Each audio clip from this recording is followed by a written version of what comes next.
All right. Welcome to Sideboard MTG, and it's time for our first community night. Yeah, I'm copping out a little bit. I kind of ended up with some stuff going on today, and it was not exactly what I had expected. So we're getting a late stream. I still wanted to stream with you guys. I still wanted to hang out. We've got a lot of decks to talk about on the community Reddit. So we're just going to be kind of open the floor up to open discussion. I mainly want to talk about, ways that we can build our decks, ways we can augment our decks to help fight against the post-Pro Tour meta, which a lot of times that's usually when we start saying the meta is solved, is after the Pro Tour. So that's kind of the idea tonight. We're going to be doing a lot of Reddit surfing and stuff on the Sideboard MTG Reddit. No, I'm probably not going to be jumping around to other Reddits and stuff, but if you guys have decks posted over on the Reddit, or ladies, if you have decks posted over on the Reddit and you are live in the stream tonight and you want your deck looked at, that is 100% plausible. We will, if you're live, I will do my best to get everyone in, and we will at least look at your decks tonight. But as far as that goes, we're just going to kind of be looking around, and we're going to be talking about standard. So hope you enjoy, and let's get started. What's up, everyone? I've got a lot of people in chat already. Grounded Flagon, Logical Order, Robbie Shannon, who brings mention of a Sultai artifact deck that's got me a little bit intrigued. We've got Jareth Miles here. He's over enjoying the Barry song there. Avast, says James Carr. What's up, James? How you doing? Who else we got here? I'm sure we got some more. Morphin Blood, how you doing, sir? Hello, people. It's not night, but afternoon at your place. Well, you must be in another country. Either way, we'll be having some fun. I hope you all enjoy. To solve the meta, you gotta play Blue-Red Phoenix with Drake's Sideboard Fiery Cannonade for mono white / control hate for the rest. That's the solved meta, because that Owen Turtenwall played that deck, and he did well, but got beat out by Jeskai Control, which was a little bit strange considering he's supposed to be able to beat Jeskai Control. Either way, we're gonna have some fun. If you want to beat the Drake's deck, though, you just need to run 8 copies of Lava Coil, right? 8 copies of Lava Coil to get it done, right? You do also need to have good clear answers for Niv Mizzet. That might be a good place to start. Like, maybe we should talk about what decks are the top decks. Like, what decks do we need to plan for if we are trying to you forgot Jeskai Control was a deck. You might not want to forget that one. Yeah, we need to just actually talk about, like, what is the meta right now? Like, what are we doing? And I'm not going to lie, guys, a lot of this information that, I gather from the community and build upon myself will probably end up in our meta coverage later this week. Jay Smith says, 4 Silhouette, 4 bindings works for you on Arena. Seems good. Arena, are you playing like best of 1 or best of 3? Just curious. Russia? Awesome, dude. I bet it's cold there. I thought it was cold here, but like, y'all got a whole different kind of cold, right? Actually, you're probably like, nah, it's okay. It's okay. Best of 1. Okay, so that's a whole nother ball game right there. Playing best of 1 is, in my opinion, is not Magic. Like, you're playing paper rock scissors to a hardcore level when you're just playing best of 1.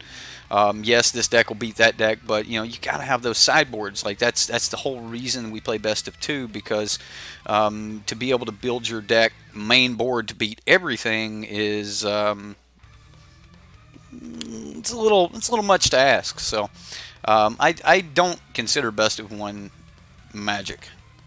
I don't. That's some casual arena BS, if you ask me. No offense to you there, Jay Smith. If you like, I mean, I like playing some best of ones when I just need to grind out some gold or something like that. And, you know, you play a good deck it's a really good game one deck, and you just crush. But then, you know, you take that same deck to F&M and you're playing best of 3, and then you get crushed because people are like, yeah, well, I've got answers in the sideboard for you. Let's show that. All right, I'm going to pull that up. This, if I'm not mistaken, this will be the Sultai deck that Robbie was talking about here. This is a good place to get started. Sultai Super Friends. Okay, so we've got some Carnage Tyrants, Karn, Tezzeret, Vraska, the Relic Seeker, big Vraska here. Duress, Assassin's Trophy, Cast Down, Disdainful Strokes. This is like Sultai Control. Okay. We've seen a lot of Sultai Control at the very beginning of the meta. Everyone was like, you know, this is a really good deck. And, you know, a lot of people were trying Sultai Control at the beginning of the meta. I do love the 4 treasure maps. I'm not 100% on the Fountains of Renewal, but, you know, it is a late game card draw. Thematic Compass, I like this card. I've always liked this card. I mean, Maze of Ith is a real thing. So, Phyrexian Scriptures, this is a great card as well, especially when you're not running that many creatures. I mean, you just throw Phyrexian Scriptures down and, you know, just don't worry about it. Eldest Reborn, another really good thing. So, using Tez to draw cards. Yeah, okay. That makes a lot more sense for the Fountain of Renewal. You know, you get the Metalcraft online, and now Tezzeret will draw 2 cards instead of 1. Yeah, I'm going to continue calling it Metalcraft. I mean, when you have 3 or more artifacts, Metalcraft. Anyway, I love the idea of using Tezzeret and Karn to draw cards, using Vraska as your, like, where's Vivian though? Like, where's Vivian in this deck? Where's the sideboard? 25. Where's the sideboard? 75 card total, and I'm not seeing the sideboard.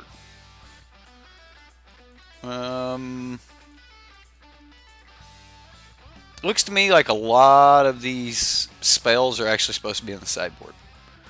Yep. I think the sideboard got mixed in here, so. Anyway. Sephiron Olive made a similar blue-white artifacts deck with Dawn of Hope, Tez, Karn, Fountain, etc. Not enough creatures. 1 second. Not enough creatures for Vivian. Fair enough. But, I mean, Vivian also helps you pull lands, and she destroys artifacts, stuff like that. But, yeah, okay. Fair enough. I mean, you know, you don't have enough creatures to run Vivian, so you go for the Vraska and use Vraska for all the same things. So, it makes sense. Alright. Well, I would like to know what's actually separated out and, like, what's in the sideboard. I assume, like, Golden Demise and Negate, Disdainful Stroke, like some number of Assassin's Trophies and Duress are in the sideboard, so we'll see. Anyway, one thing I wanted to kind of point out to you guys, gals, everyone, I'm just going to keep saying you guys. I mean it as being you people, everyone, that's right. We have a chat room here on the Reddit now, so if you guys want to check that out, you can. It won't let me move it. Oh, it won't let me move it. But we do have a chat room here on... I can't move it. Maybe I can... Wait a minute. Boom. Boom. There we go. So we do have a Reddit chat room. If you guys want to come, you know, like join in on that, you want to, you know, get some open discussion going on there, you can do that. I'm going to be working on, like, adding... It's called Flare and other things to our Reddit. The Reddit is growing enough that at this point, it's probably time to start showing a little bit of extra love to it. And I'm going to tweak it up. We're going to make it look a little prettier and things like that. So I'll be working on that over the course of the next month, and then hopefully by New Year's we'll be starting the new year with a new redesign Reddit and things like that. So all of this stuff is in the works, but I'm not going to put a timeline on it, because just like today, every time I put a timeline on something, stuff goes haywire and you don't get to do it. So hopefully we'll have that done by then. Lee Hansen, what's up? You like Jizza says, I like Sultai a lot, but Tecatli Honor Guard in Mono White or Boros scares you. People who play best of ones belong at Weenie Hut Jr. Aw, that's mean. I love crushing out best of one with my mono blue deck and just like completing quest in best of one. Like again, I consider Arena a video game. I don't consider that Magic the Gathering. Magic the Gathering for me is a trading card game where the trading is a big part of it, and you can't trade. You can't be in a community. It's even hard to do a direct challenge unless you like call your buddy up and is like, okay, I'm challenging you. Challenge me back. Like that sort of thing. And if they can't challenge you, then it's just weird, right? That's Magic for me is about sitting down or at least communicating with other people. And in Arena, you cannot do that. You can't even say thanks. Like when someone goes nice, you can't even say thanks. That's it feels really. I'm trying to think of the word for it. I want to say robotic, but that's not it. Like, just non-personal, right? Like, Arena just feels non-personal. So,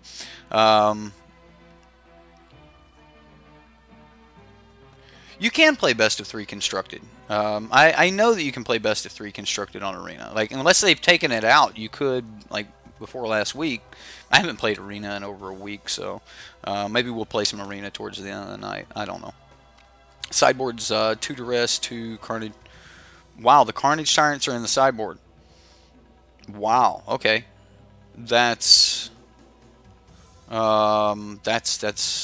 pretty serious. What's the deck list for Blue-Black Pirates? I do not know.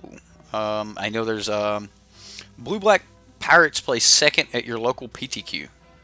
That's pretty cool.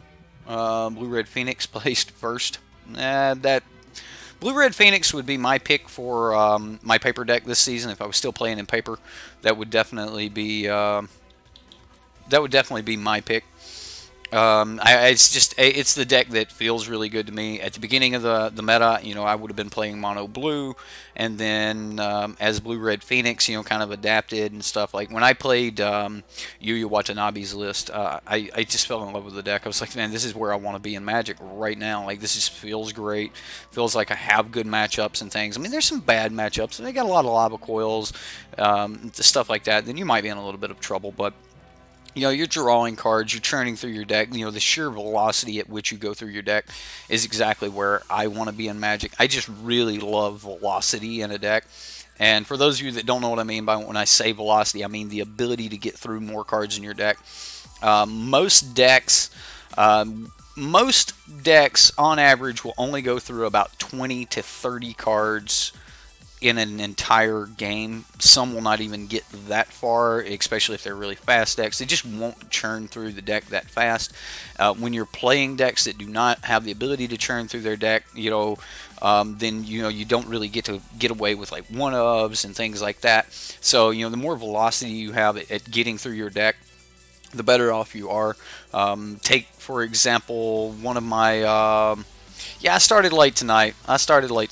One of my favorite decks of all time was for that exact reason, and it was a mill deck.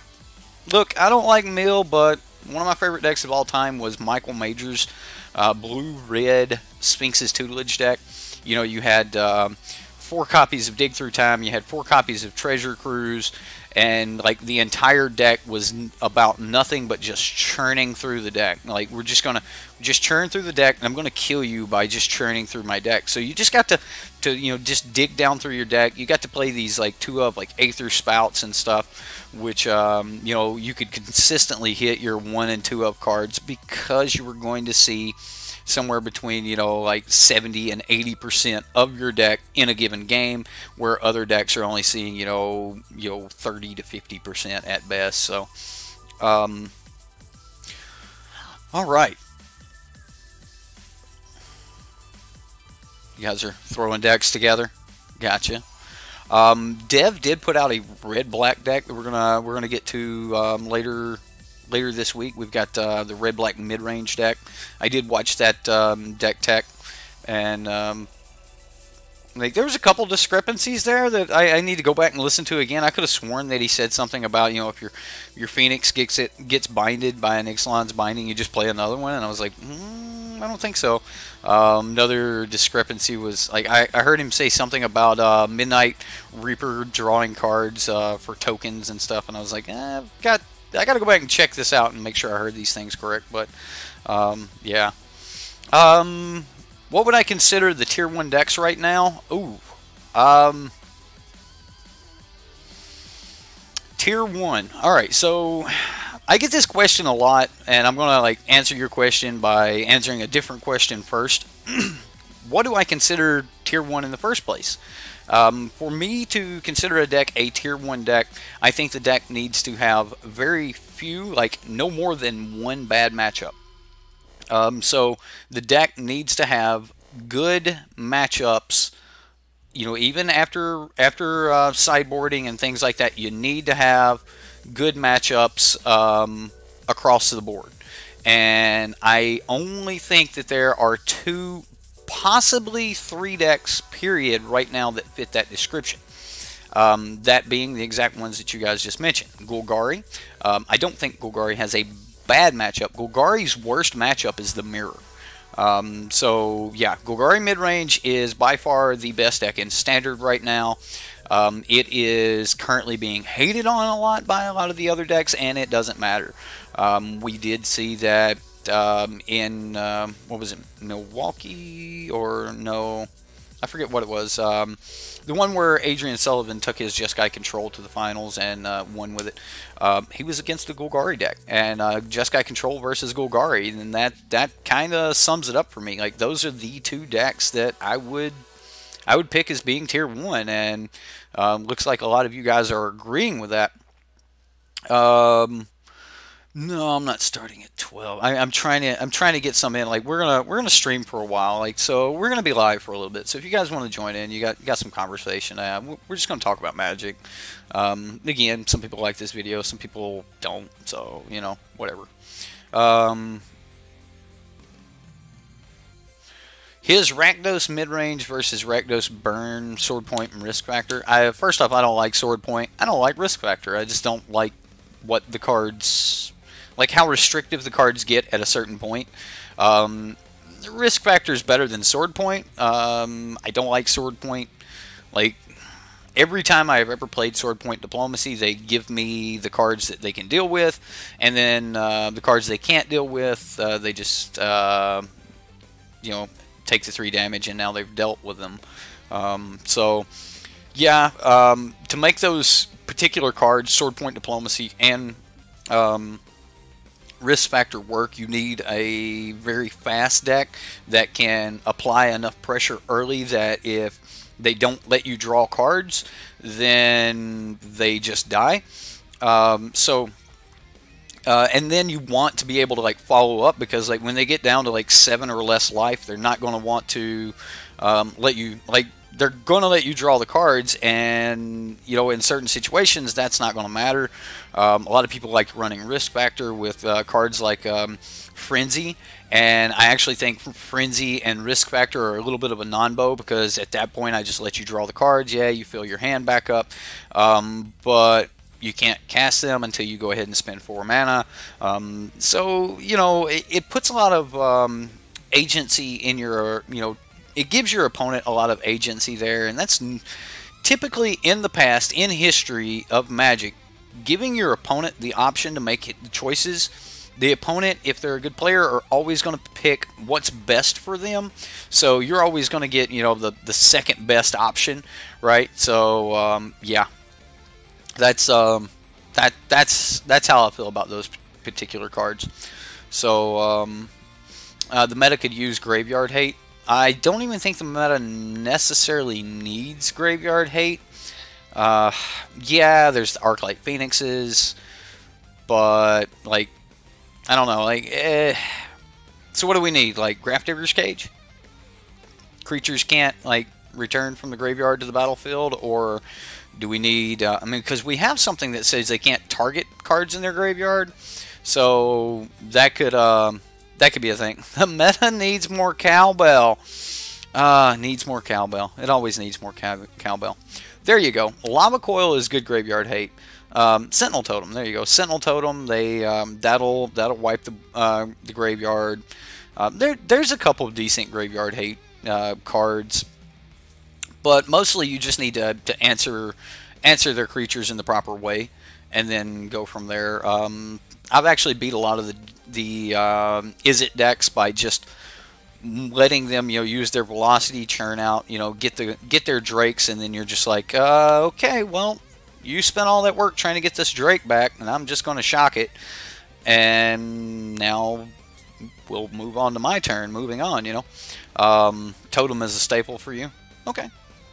Mono blue tempo. Yeah, I love some mono blue. Like, I'm a big fan of mono blue, so you agree mono blue tempo is a fine and dandy deck. However, it annoys you the most going against it. Yes, because it's the epitome of blue tempo, right? Like, all right, so you know that if the mono blue deck like allows you to resolve something, you're like, well, that just means they're going to put more on the board next turn.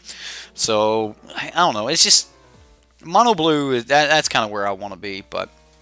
Anyway, if you guys want to, do some chatting in the community chat there on Reddit, you can. I am going to talk a little bit about some stuff that's that got posted, and we're gonna go from there. Nail or Magic Hefe. Oh, that's not what I wanted. Trash Panda Studios here.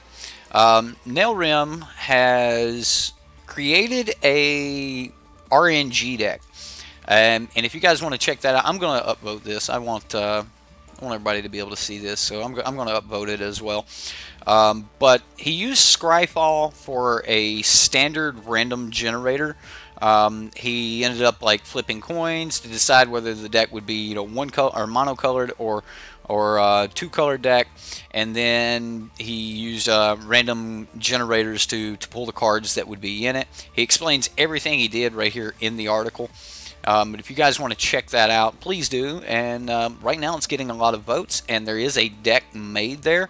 So if he continues getting the votes, at some point, probably this coming Sunday, we are going to be playing his RNG deck. So Rakdos RNG is probably going to get some play, but if you guys kind of like that idea of just kind of toying around with the deck, having a little bit of fun, seeing what RNG factors can happen for you, then by all means, he's got a link there for you to be able to build your own RNG deck, or roll the cards. If you like RNG though, maybe you just want to play, what is it, Keyforge, something like that. Wait. I've missed something by Lee Hansen here. These guys are talking. Lee and Poopier. Alright. The meta has graveyard hate. Most just aren't playing it. That's because even the pros decided that most of the RNG, or sorry, the graveyard base decks, like RNG, random number generation, or randomly generated numbers, RNG, yeah, random number generator. There you go. It's what happens when you open a pack. You're getting random cards out of it that have been selected by a computer. So yeah. Oh my God. What? What did you lose? Right. Hence RNGesus. There you go. So, you got to have luck on your side to beat RNG, right? You play in World of Warcraft, and, you've run 420 runs trying to get Shards of Alara mount, and it still doesn't drop. You get to looking at the math on it, and you're like, oh my goodness, it could technically take 2,000 years to actually get this mount. It's RNG, baby. That's how it works.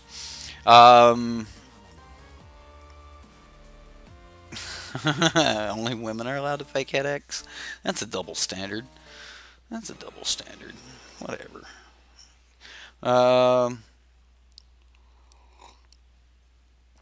You fake everything just as well as women. You fake women. moving on. Just moving on. Anyway, really neat games. RNG, really neat games. Anyway, so there is an RNG deck. If you guys want to check that out, you can. And then once the cards had been generated, then he rolled 4-sided dice to decide how many copies of each would be in the deck, that sort of thing. And that's what he ended up with. So if you guys want to check that out, you can. All right. We've got an Azorius blue-white mill deck. Okay, so this is by Groundbreaking Sort. Double standard implies only 2 genders. Don't pigeonhole me. You be you, bro. You be you. Whether you're what, you know what? You just be you. Don't even worry about it. You just do what you do, man. Or lady, or well, I'm not getting into that. That's too much. After watching Dev's mono blue budget mill, I decided to make a competitive mill deck. So wait a minute, where are we at? Competitive mill deck that so far does well in the best of 1 on Arena. All right, well, I'm already kind of out because it's a best of 1 deck. The deck is currently having success with 4 ops, Drowned Secrets, Radical Idea, Chart of Course, 4 Psychic Corrosion, Uncomfortable Chill. What is that? Uncomfortable Chill.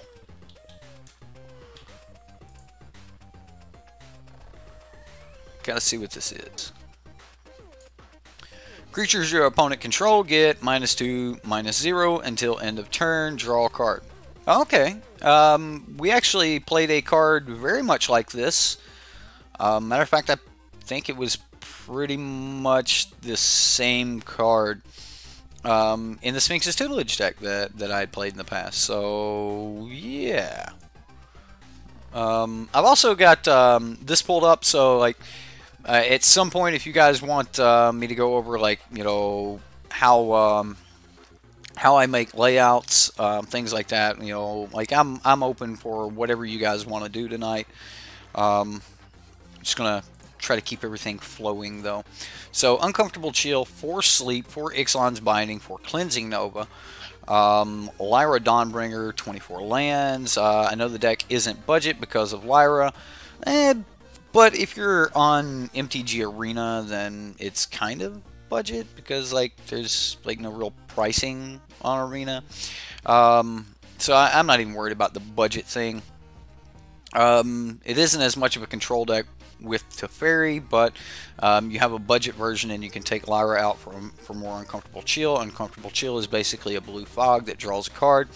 Most board states for aggro are wide, so the card does well versus them. Ixalan's Binding is, of course, for threats that are beefier. All in all, I kind of like the idea of the deck. Madness has already given a little bit of feedback on the deck. So, like you notice there's no sideboard because he is playing it in best of 1. So, you know, right, the one from Cons.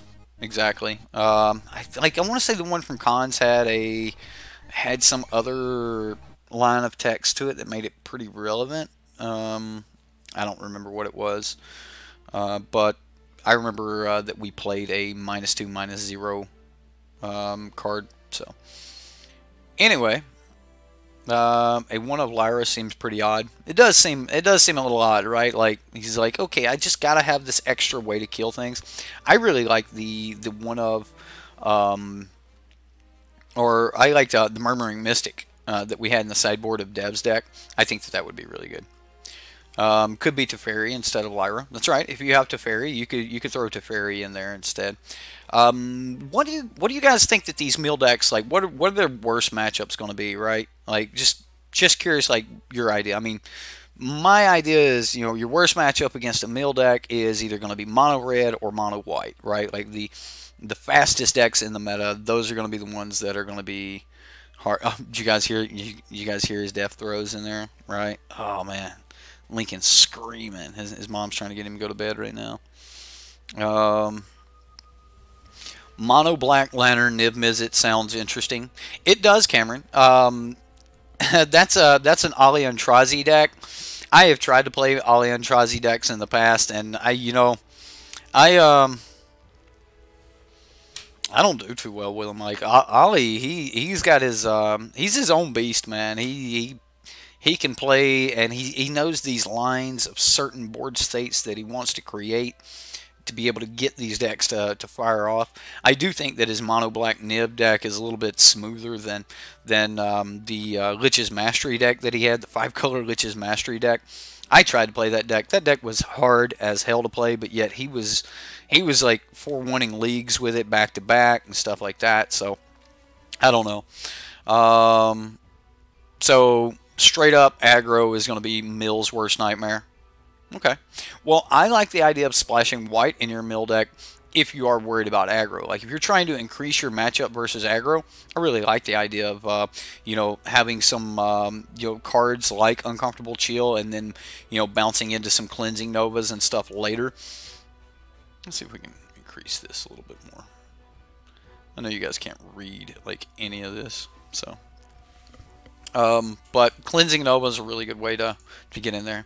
19 views, 40% upvoted.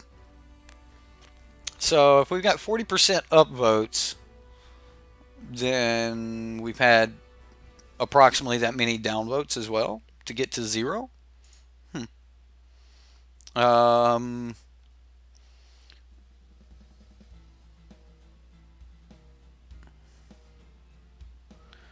This way people can view the deck list without and get visuals for the cards. Yes. All right. So Madness gave a really good, a really good pointer here to groundbreaking sort. You might want to put the deck somewhere like manatraders, TCG Player, Tapped Out, or basically any deck building site. Pick your deck building site, right? Like there's a ton of sites where you can get a link to to your deck. Personally, I use manatraders because I actually use manatraders. You don't actually have to have an account with manatraders, or you don't have to have a rental service. Like you don't have to have a service plan to be able to create an account with manatraders and then use that account to make your decks, save your decks, and that thing. So, I highly recommend put your decks on some type of website somewhere so that you can post a link. This way people can go to that link, give a look at them, and that sort of thing. It's a really good idea. People like to be visual with decks, and I do too. So of course put the link in the post, right? Of course put the link in the post. You know what? I'm going to say no to that because I think he should have known. Put the link in the post. That's the obvious. You're stating the obvious. All in all, I don't like mill decks. I'm not going to vote for it. I'm not going to upvote it, but I'm not going to downvote it either. I can't stand mill. Izzet duplicator. This is our next one here. Now I'm just going to jump over to Dragonlord's post, and the Izzet duplicator deck. He gave us a little bit of information here. I don't normally build Izzet, Grixis, or any combo decks without white or green, but I went outside of my comfort zone and made a janky build, and its goal is to run over the opponent with lots of goblin tokens, as many other lines, but he figured one Legion War Boss is good, so making lots of copies of War Boss would be awesome, and input welcome and appreciated. So alright, Dragonlord, let's take a look at your deck. Now Dragonlord used MTG Goldfish, where you can just click decks, you can user submitted decks, or you can just submit a deck, and then you'll get a link for it. You can easily download it. You can export for MTG Arena. You can get this like little stream pop out if you want to have a visual deck list here, that sort of thing. So a lot of good things here on MTG Goldfish. So all right, we've got Runaway Steamkin, Tetsuko. All right, I like Tetsuko. Tetsuko's pretty cool. Legion Warboss, Crackling Drake. I I don't know how much I like Tetsuko in this particular deck. Like, this is going to grow and no longer get a benefit from Tetsuko. Legion Warboss doesn't get a benefit from Tetsuko, but the Goblins do. So I guess you just leave your Legion Warboss just setting back, making tokens. And then Crackling Drake, if you've cast a spell, then, you know, if you've cast more than one spell in the game, then Crackling Drake's not going to get much from Tetsuko. So I don't know how much I really like Tetsuko, but, you know, that's fine. Crash Through, creatures you control gain Trample, Warlord's Fury. Okay, so this deck's just really trying to churn out spells. You know, you've got 4 copies of Quasi Duplicate. Personally, I think Tetsuko would be better served, especially with all of these spells. I mean, we've got 3 Crash Through, 3 Warlord's Fury. We've got Mission Briefing, Tormenting Voice, Quasi Duplicate, Risk Factor, Chemist's Insight, Expansion Explosion. All of these cards, I really, really think that, you know, TJ needs to be in here. You know, Talrod Jr. would fit in this strategy so much. It's like TJ would just fit. Murmuring Mystic, for those of you who don't know what I call TJ, Talrod Jr. Talrod was a 4-mana 2/2 that whenever you cast an instant or sorcery would make a 2/2. And since this dude makes 1/1s, he's kind of like Talrod Jr. So, yeah. He likes Tetsuko as a combo with a bunch of copied war bosses. Fair enough. Fair enough. I mean, like, if you're just trying to give your creatures evasion, that works. I think that copying Murmuring Mystic is a pretty good plan too.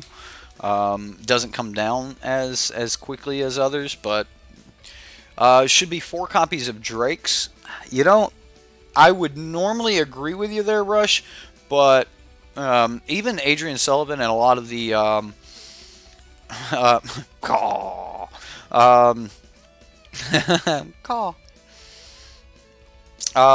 even with lost my train of thought.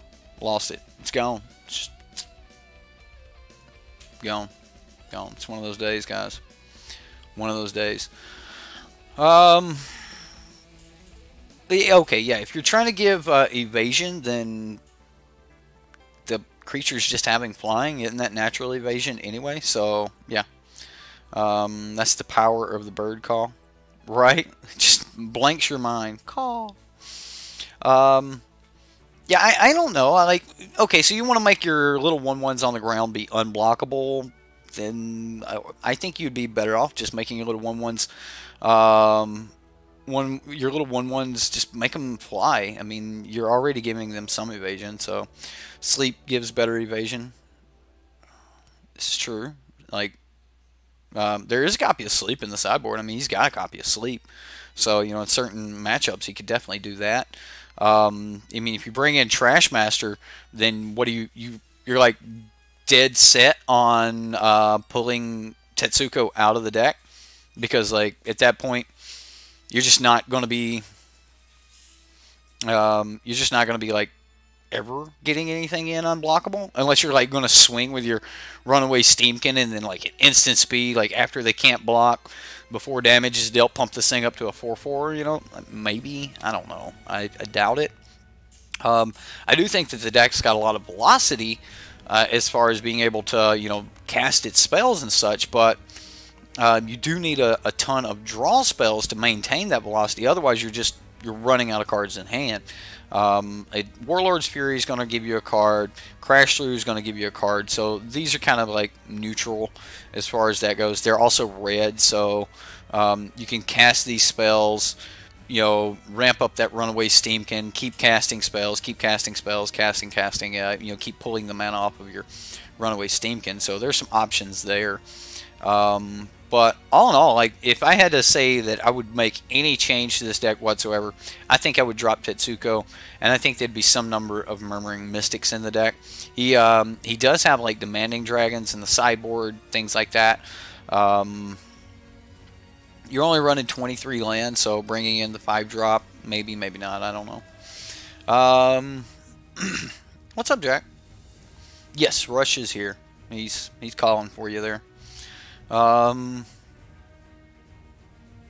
didn't know that. Lightning collector. Is sleep legal? No, it's not. You're not allowed to. You're not allowed to sleep.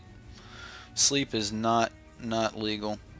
Beam splitter mage. See, that's not a bad idea. Let's pull up beam splitter mage here. Beam splitter mage. Oh, I don't even own a copy. I've drafted with it a few times, but I've never actually... when you cast the answer of sorcery that targets only beam splitter mage... Oh, okay. Yeah, discard.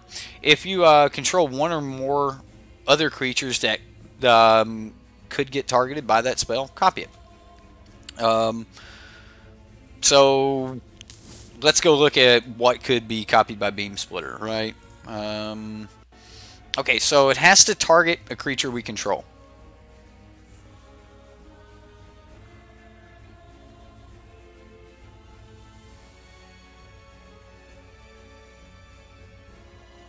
You can copy things. So Beam Splitter Mage might be really good with Quad's-Eye Duplicate. So copy this. I have a Beam Splitter Mage, which means I get to copy that. I have 2 Beam Splitter Mages, which means, you know, I copy Beam Splitter Mage and copy Murmuring Mystic and copy Legion War Boss. Sure. As far as that goes, like, that's only going to work with the Quad's-Eye Duplicate. But that alone would be pretty good. Like, that'd be pretty good. I kind of like the idea of that. It definitely adds a lot of synergy synergy to the deck if we were going to be building a Quad's-Eye Duplicate deck. I think that if you were going to be building a Quad's-Eye Duplicate deck, I think I would want to start out with cards like Legion War Boss, like Crackling Drake, or Murmuring Mystic. Now, whether or not I would end up with Tetsuko, Runaway Steamkin, things like that, I don't know. But I definitely like the idea of Beam Splitter Mage in that deck, because the basis of the Quad's-Eye Duplicate deck, in my opinion, is just, it's a Izzet deck in the first place. So, yeah, why not? What about the one that gives +1/+1 and flying with Jumpstart? Is it flying? Does it give it flying? You're talking about the... It's not Crash Through. It's the... It gets played as a one-of in the Izzet deck. Alright, you know what? I got it. It's in my Izzet deck. Let's jump back over here. Freeform... Drakes. Working on it.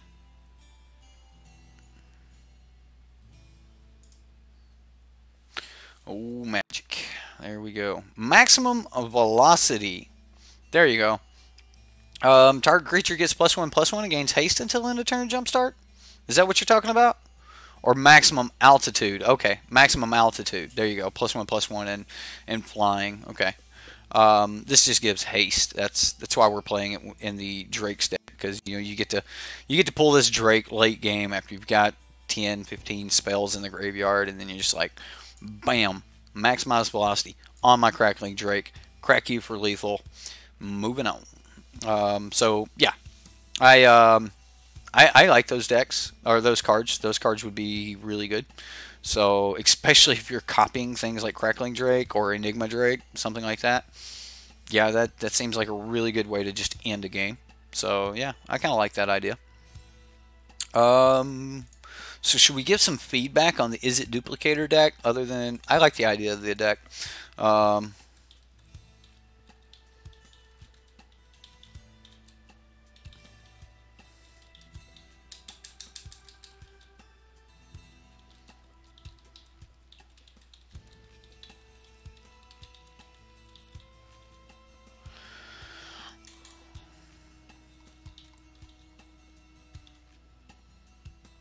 Don't like the... I can't even spell Tetsuko. You guys know me. Spelling. It's my best. I'm so good at it.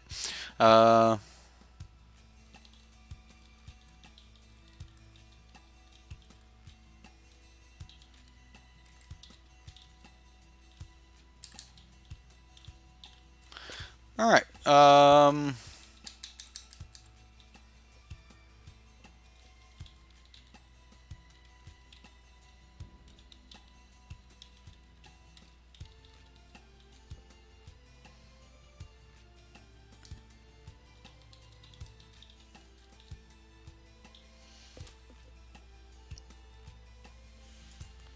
But I really do love the idea. Yeah, see, you messed it up there, Madness. Tetsuko. Well, see, that would have been like SUE. So, no. No Madness. No Madness. Hooked on phonics did not work for you, sir. And hooked on phonics does not work really good from, trying to use the phonetics of one language into the phonetics of another language, Like, just, oh my goodness. Like, double L's sound like a Y in Spanish. The Q sounds like a C or something like that in Chinese.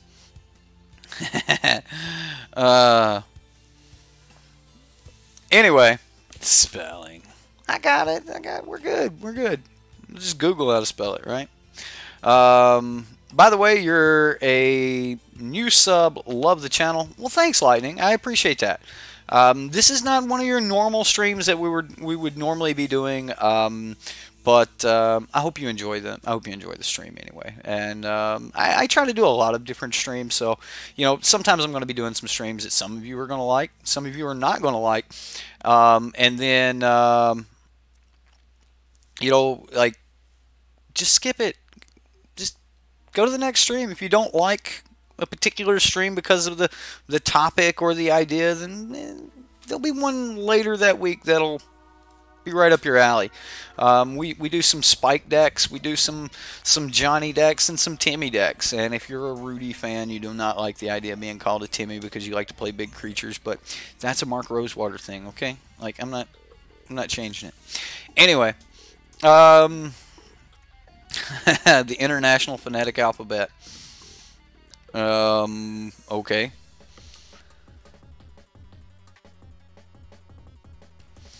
This is what the International Phonetic Alphabet chart is for. You're talking about like Alpha, Bravo, Charlie, that sort of thing, right? Oh man, the amount of people that used to say like S was like, they'd be like Sarah. Like, okay, Sierra, but whatever. Unless there's helicopter DKs on the stream, it's pretty enjoyable. Well, thank you. DKS on the stream.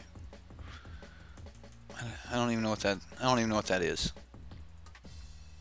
Don't even know what you're saying. I don't read into like abbreviations that well. Holy smokes, you just pulled a Lily, Tezzeret, and a Sarkhan in an M19 sealed on Arena. You just uploaded it to your channel because pics or it never happened. That's right. That's right. Screenshot or it didn't happen. Planeswalker E. See my new Unsealing Jun build? Calling it Unsealing Dark Dynamite. Oh, man. That is Dynamite. Alright, be informed. I will check it out. I do got your deck coming out later this week. We've got your deck from Patreon, and we got some others. But all right, so we talked about the Izzet duplicator deck a little bit. Let's go to budget discard. All right, and you guys can follow along with me if you want. Dark Demonic and DB one day ago sent a budget discard deck. Now he hasn't gotten any feedback yet, so just a basic discard kill deck. Hope you enjoy. All right, well, let's see what he's got going on here. 8-rack discard deck. Well, I don't see any racks. I don't see any racks. Okay. I don't know if I would call it 8-rack, but all right. We do have some Raiders Wake here, though. So whenever an opponent discards a card, that player loses life. At the beginning of your end step, if you attacked with a creature this turn, target opponent discards a card. So you do need some creatures to make this work. We've got Pilfering Imps. We've got Burglar Rats, which I actually really like Burglar Rat. Gets around a lot of things because each opponent discards a card. Dread Shade, this is a great thing to do if you're running like, 20 swamps and 4 Cabal strongholds. Because, like, let's just face it, like, this thing can get absolutely huge and is a great way to spend your mana. Yeah, the Pilfering Imp's not bad. I don't have anything negative to say about the Pilfering Imp, so yeah. Fel Spectre, I've had a lot of fun with Fel Spectre. Like, every time that we've played it, if you have other good discard outlets and stuff, like, you're just having fun with Fel Spectre. You're like, yeah, go ahead and get rid of that. I will say that against, like, some of the more aggressive decks, the later in the game you go, the less likely you are to be able to get any value out of your Fel Spectre or your discard plan. And that's kind of like where discard like runs into problems, is when you run into the later game, they don't have, like, they're just top decking and going, okay, well, it's a land, I'll play it. Okay, it's a creature, I'll play it. Oh, and they just keep playing. So once you get them hellbent, you really need a way to finish things off, and that's probably why I like Dreadshade more than anything else in this spot, because you're not really wanting to cast your handful of duress and divest, or you're not even wanting to cast like Heartless Pillage when your opponent's hellbent already. They have 0 cards in hand. You're like, well, I'm just sitting here holding these cards in my hand. I've got nothing to do with my mana. And I think Dreadshade is perfect for those type of situations. So yeah, I'm all on board with the idea of building this particular deck because of Dreadshade and Fel Spectre. Yeah, Fel Spectre is going to get in. We've got those ways to get that extra, chip damage and stuff from making them discard some stuff. And then we make them have to play out their hand every turn. So personally, I would like to see a little bit more removal in this deck, because there are going to be situations where we just force them to have to play out their hand. Like, I would like the cast downs over the divest in the main board or something like that, or whatever. Like, I would like some type of removal in the main board, but that's just me, and that's just because, like, that with this idea you're going to be forcing them to play out their hand. Like, they're not going to have much of an option other than to just play out their hand, because that would that diagram though, right? Part of being on someone else's website, we get to post their advertising, right? Yeah. 90% magic, right? So we can do 10% talking about a dodge ramp, right? Anyway, I think the divest or maybe the Heartless Pillage should probably be in the sideboard for some kill. And other than that, I don't mind this deck at all. I kind of like the idea of this deck. 3 Eldest Reborn. So again, if you're making them like play out their hand and stuff like that, then Eldest Reborn is going to get just their worst dude. But yeah. Arterial Flow. I've got to look up these cards. You guys are calling stuff out. I don't know. I hope you spelled that first one right. I can't even pronounce it.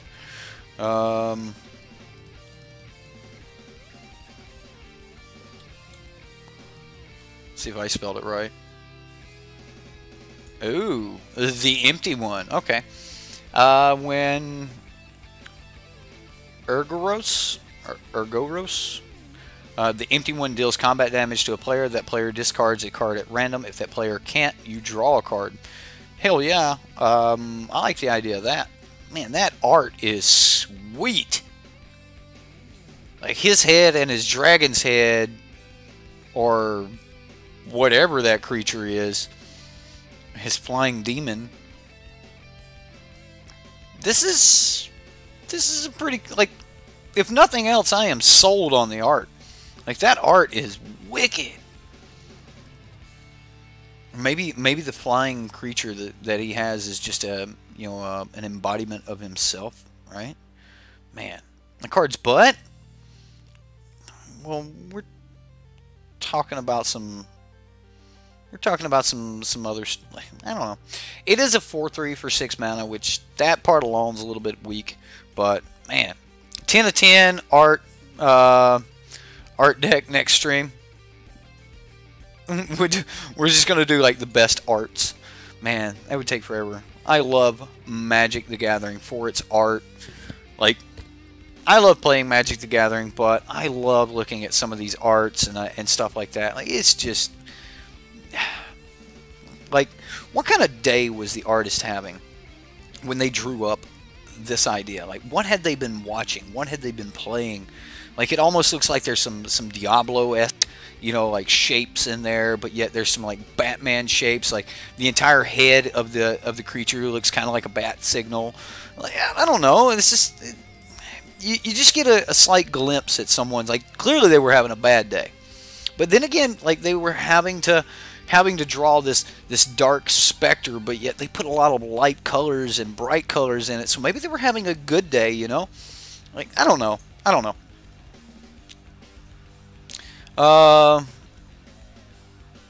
Next deck can get too far down the pigeonhole.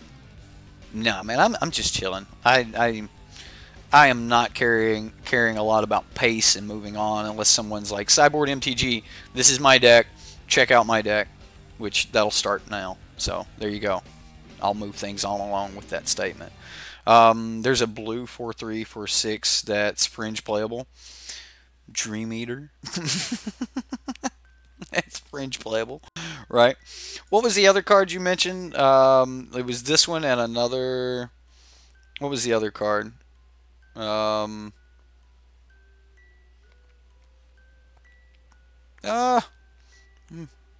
you go?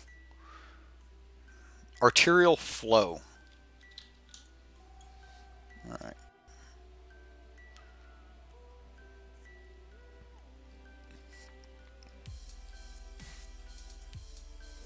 Alright, Arterial Flow. Each opponent discards 2 cards. If you control a vampire, each opponent loses 2 life, and you gain 2 life. That might be better than Heartless? Let's go back over and look at Heartless. Alright, so Heartless Pillage.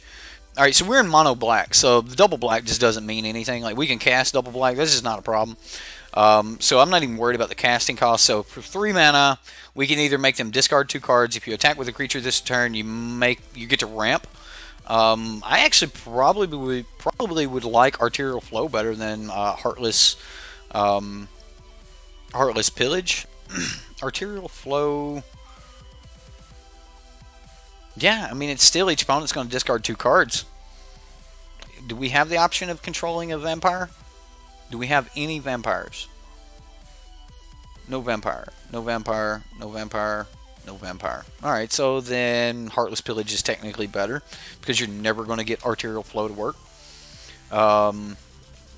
So if we had vampires, then yes, we could get away with no vampires even in the sideboard. So I think Heartless Pillage is better, just because you're never going to trigger that second line of text on Arterial Flow. But you can sometimes trigger the text on the Heartless Pillage. So -2 Dreadshade at least. I don't know. I kind of like the idea of Dreadshade in the deck because there's going to be so many times where like you just don't have any choice but to swing into their creature. Dreadshade's also another way to like block Carnage Tyrant. You're like, you're going to really swing into my Dreadshade? Really? So, what vampire is good enough in mono black that's under 2 CMC? Dusk Legion Zealot. There you go. There's a 2 CMC, draws a card when it enters the battlefield, chump blocks something. Dusk Legion Zealot. Yeah. You can agree to that as well. Brontodon is a real haymaker. Yeah. Yeah. Old Throntodon, he's a thing. Vicious Conquistador. Yeah, if you're trying to be aggressive, yeah. But if you're trying to like draw more cards to make your opponent lose more cards, I would rather go with Dusk Legion Zealot. Yeah. Oh, he said less than 2 CMC. Okay, my bad. My bad. Damn, Eric knows his vamps. There's only like a couple playable vamps. I don't know. Like, I liked vamps. That was my arena deck last season, was black-white vamps. So, before they did the wipe, I was playing a black-white vamps deck, and that deck was fun. Liliana Spoils. That could be a thing. Alright, so let's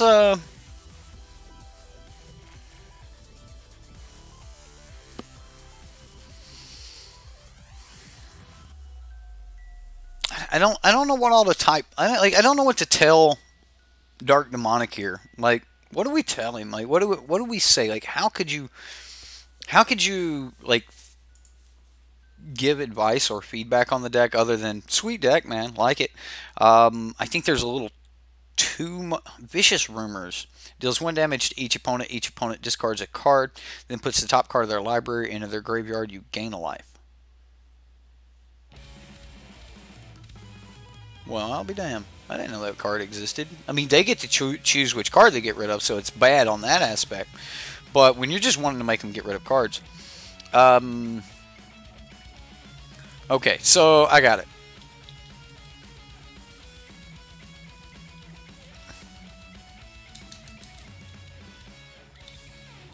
I love the idea of hand hate, but what do we do when the opponent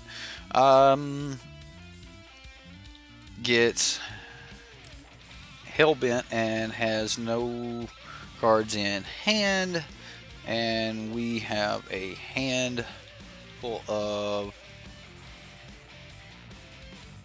discard cards, and they are just playing whatever they draw. I would like a little more kill main and a little less hand hate. Otherwise, we lose the top deck war. I mean, when you're playing against like Golgari, right? Let's say we're playing against Golgari, and they're like, well, I'll just play whatever I get off the top. And they're like, okay, well, that's a Vivian Reed. Okay, I guess I'll play it. Alright, well, I'll kill your Raider's Wake. Pass. Oh, that's a Carnage Tyrant. I guess I'll play it. Oh, that's a Golgari Finebroker. I guess I'll play it. I'll get back this other card that I can also cast this turn. I guess I'll play that too. I mean, like, now they're just putting threats on the battlefield that just completely outclass your creatures.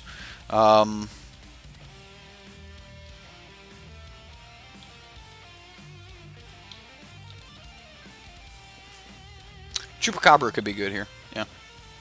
The old Chupa. Chupa. Oh, Ravenous Chubacobra. Okay. Ravenous Chubacobra. I like it. I like it. Couldn't have said it better myself, Jay Smith.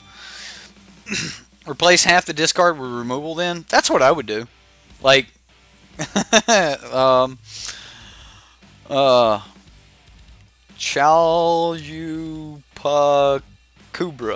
Cabra. Alright, whatever. Kitesail Freebooter's in the sideboard already, right?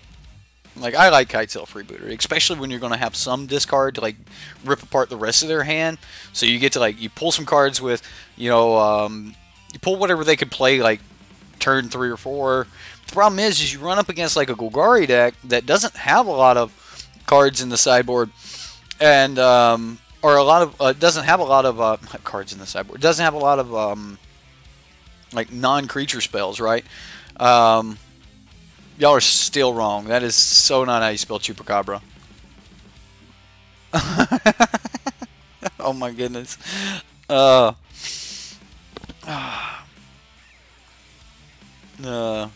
Chihuahua Cabra, right? Is that what we're doing now? Taco Bell fam. Hey, I love me some Tex-Mex.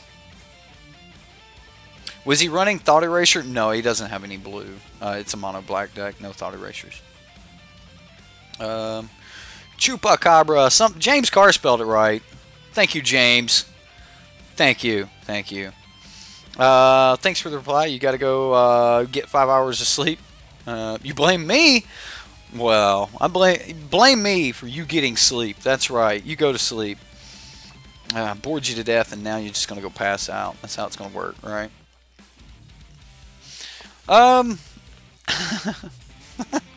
Jay Smith, we'll see you next time, buddy. Have a good one. Um, Rush, don't hit madness, especially with a chair. Oh man, you guys. Listen here, Mr. Bresh and Throntodon. Right, right, right. You need more sleep? Okay. Well, good luck with that. Did we get a chance to reply to your deck? J Smith, is one of these your decks?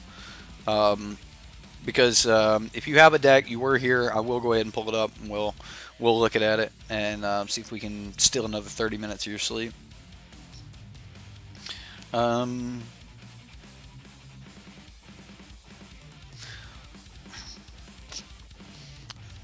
not even repeating that there, senor. Actually, y'all's Chupacabra and the Chupacabra that is in Magic, it's spelled different too. I don't know.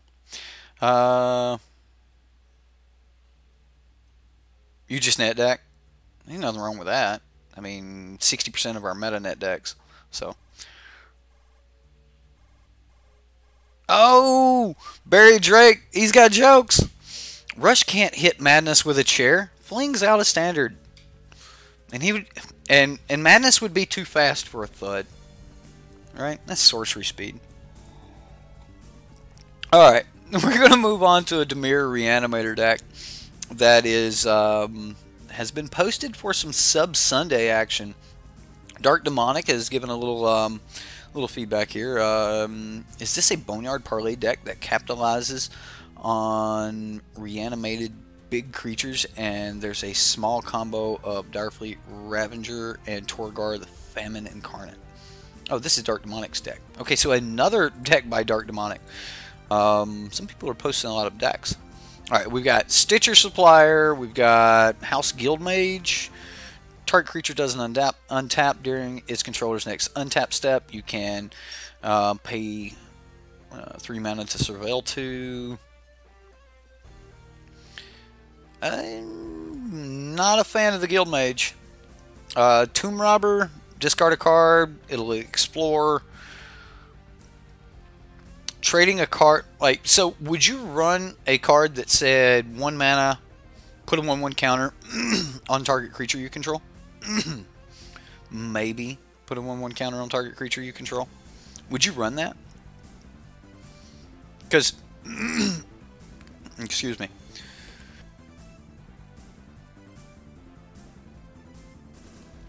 All right, so that's what I want to ask when you're evaluating a card like Tomb Robber. First off, it's a 3 mana 1/1. Okay. Second off, would you run a card that said pay 1 mana, target creature explores? I want to say we have a card in Standard that says that exact thing, and it is getting 0 play.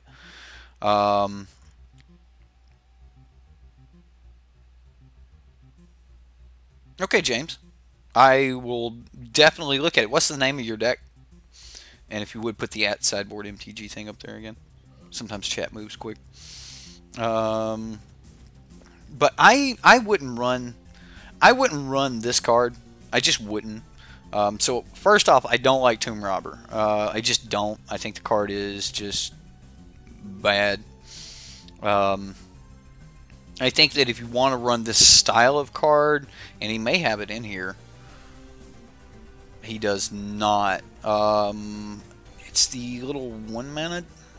Here, we'll do it this way. I'll pull it up.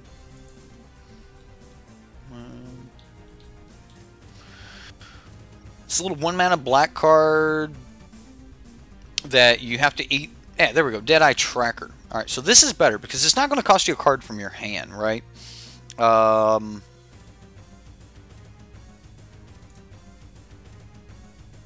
Memento Mori. Okay. We'll check it out shortly, James.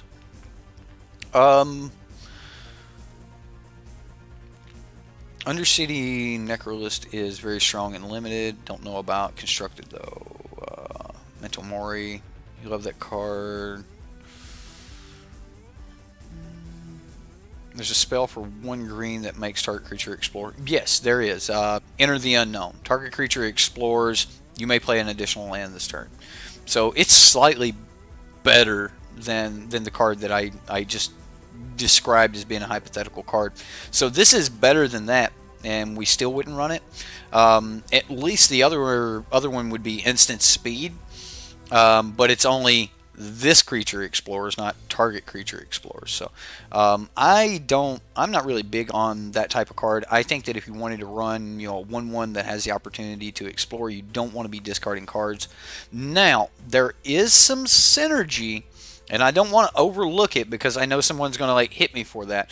There is some synergy with Tomb Robber of using the Tomb Robber to throw away like a Zatalpa, or throw away a Torgar Famine Incarnate, or, you know, a Nizahal or something like that. Maybe throw away your Chromium.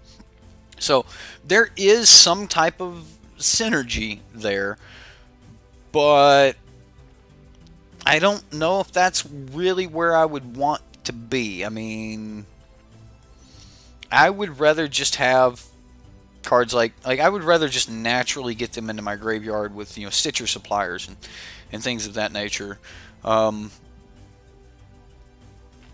We are in blue and black, so there's other ways at discarding a card.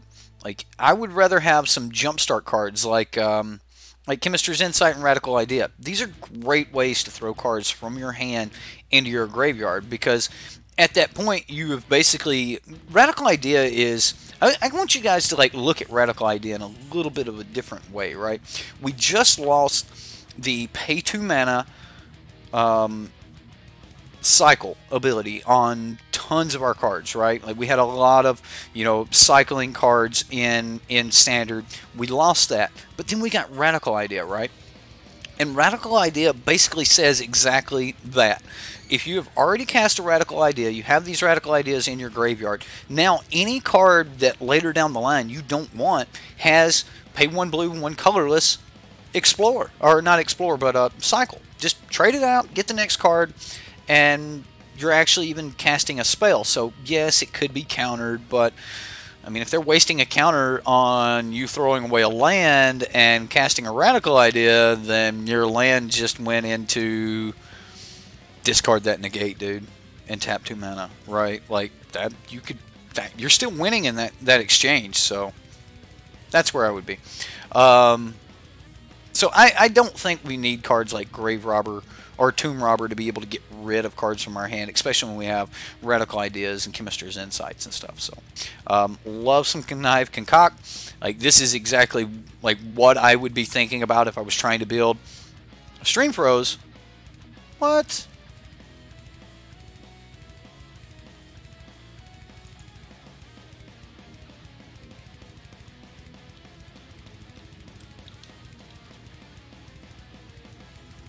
I'm showing we've got good. We're good. We got almost 3K. We need to be floating above 2500K to keep a smooth stream. Steady 30 frames per second. Yeah, I quit trying to do 60 frames per second. Alright, we're back? Okay. Alright. Sometimes when I'm switching from one program to another, we can have a little bit of a delay, but these things do happen. Sorry. Just pay 1 blue and explore.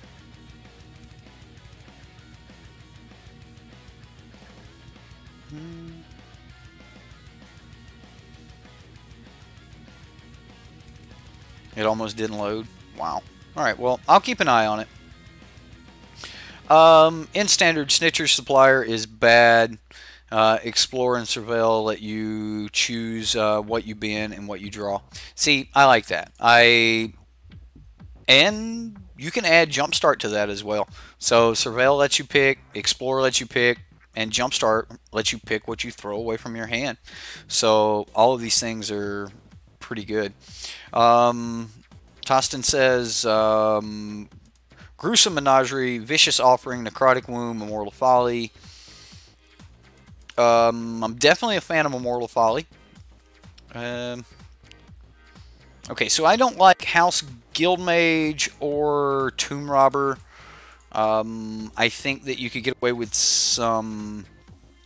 Like, so if you were going to trade any of these out, maybe you would... Like, I'm not a big fan of Torgar, right? I've had Torgar stab me in the back more than I've had it, like, do good for me. I am a huge, huge fan of Zetalpa and Nezahal. Chromium's great. Chromium's also really good because it has that discard outlet as well. So I don't like House Guild Mage or Tomb Robber.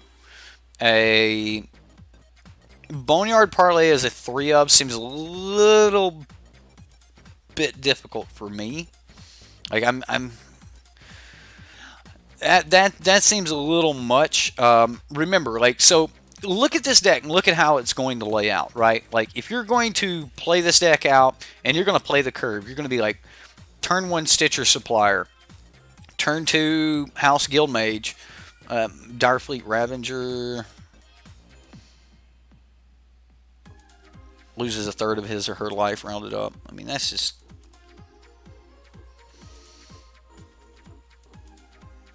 You swing at them one time, right? Torgar and Thud's not bad. You swing at them one time with a flying 6/6 with Trample, Doom Whisper. You know, you swing with a Doom Whisper one time, you've pretty much dealt about a third of their life total. Right, that's exactly what I was getting at, James Carr, is Doom Whisperer, right? Instead of like Direfleet Ravager and Torgar. I would rather just run 4 copies of Doom Whisperer here and just throwing like those type of cards. Yeah, we're just talking about standard, going through the Reddit decks, stuff like that. Like the last time I tucked this type of content onto the end of a Debs deck, people got like all mad. I got busy today, didn't really have an opportunity to like get some streams and stuff together for you guys. So I was like, you know what? I'm not going to neglect the stream and not give some type of some type of something. So I decided we'd just do a community night and just, you know, talk about Magic, like whatever you guys want to talk about, we'll talk about, and to keep the flow going, I've got the Reddit pulled up and we're just looking at some decks and stuff. What about Demon of Catastrophes? Might work well with Stitcher Supplier, but liking the hairstyle, yeah, I didn't fix it at all, man. I just hopped out of the shower and like it's there, right? Mustache ain't even really curled. Although I've got the wax, you know, we could curl it, but you know, whatever. Anyway, so yeah, I just don't like House Guild Mage, and I don't like the Tomb Robbers. I don't like Direfleet Ravager, and I don't like Torgar. That gives us 12 cards that we could change around. That would really change the game plan of this deck. Now, do note that some of the cards that you guys were mentioning earlier, Necrotic Wound, cards like that, are in the sideboard. I can't really understand why Discovery Dispersal would be in the sideboard. I would rather have Discovery Dispersal in the main board over some House Guild Mages, and then I would rather have like some kill spells. Like, if you play this deck out the way it is, like I was saying earlier, you get into a Stitcher Supplier, you mill 3 things. All right, let's say you milled the 3 perfect cards in all of Magic, like in the entire deck. You got a Zetalpa, a Nezahal, and a Torgar, right? You've got all your options right there in the graveyard. And then turn 2, you're like House Guild Mage, and you block their 1-drop, right? Or maybe they don't have a 1-drop, and we'll say we're playing against Golgari, right? And Golgari drops down their worst card in their 2-drop, Merfolk Branchwalker or Seeker Squire. Okay, so you play House Guild Mage. House Guild Mage should be Seeker Squire. Yeah. Straight up. House Guild Mage for Seeker Squire. Man, I should be writing this, right? Okay, so what are my thoughts?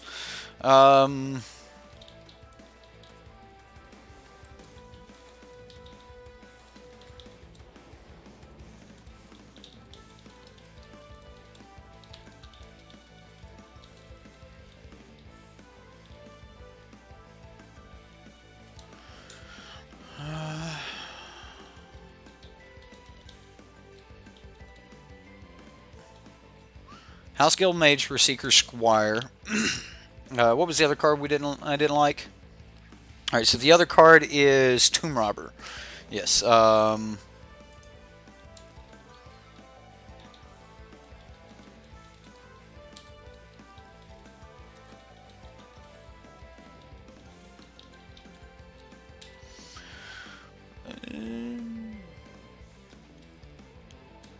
Nope. Really? It was an E. Anyway, stream is about 120. That's fine. Like if you guys want to take off, that's fine. I'm going to keep streaming. So, Light Collector. He's got a deck, of course.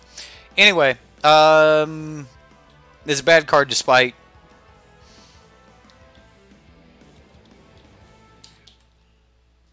What?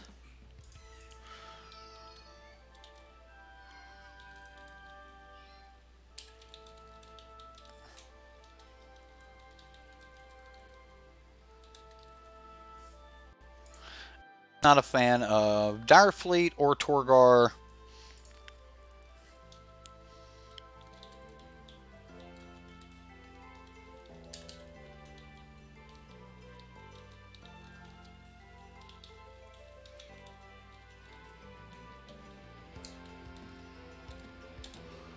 Is that right? Doom Whisperer? Whatever.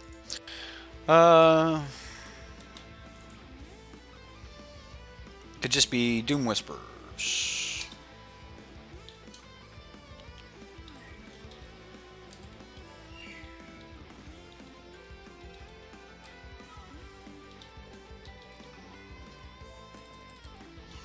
In the deck, I would start with Chupa Cabra? Is that right? Chupacabra? No, I can't spell Chupacabra.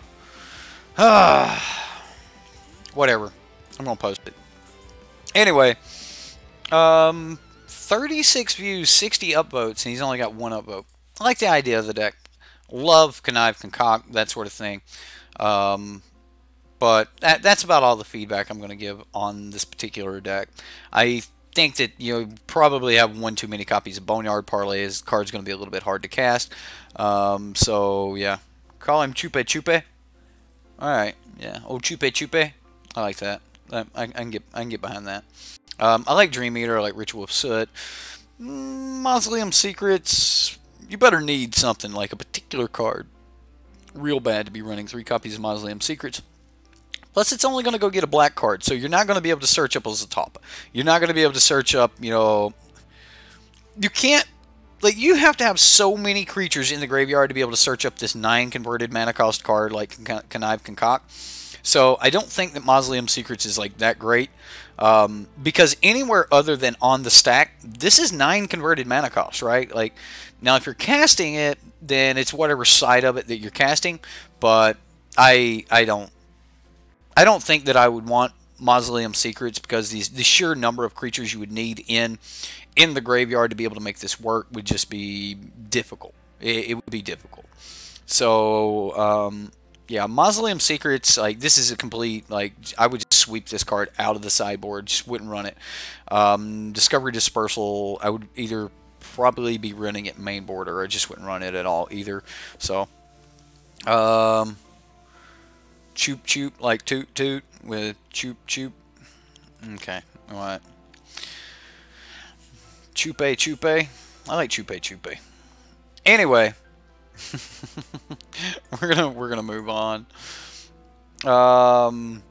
Lightning Naya standard deck. Alright, so this is Lightning Collector's deck. I will find James Carr's deck directly after I talk about this one. So we'll jump straight to the Moray deck. All right, so we got some Haunted Witness here. We've got Adanto Vanguard, Amara, Soul of Discord, Knight of Autumn, Sky Knight Legionnaire. All right, so now we're into Naya, Aurelia, Shalai, Lyra, Tristani, Venerated Loxodon. Okay, so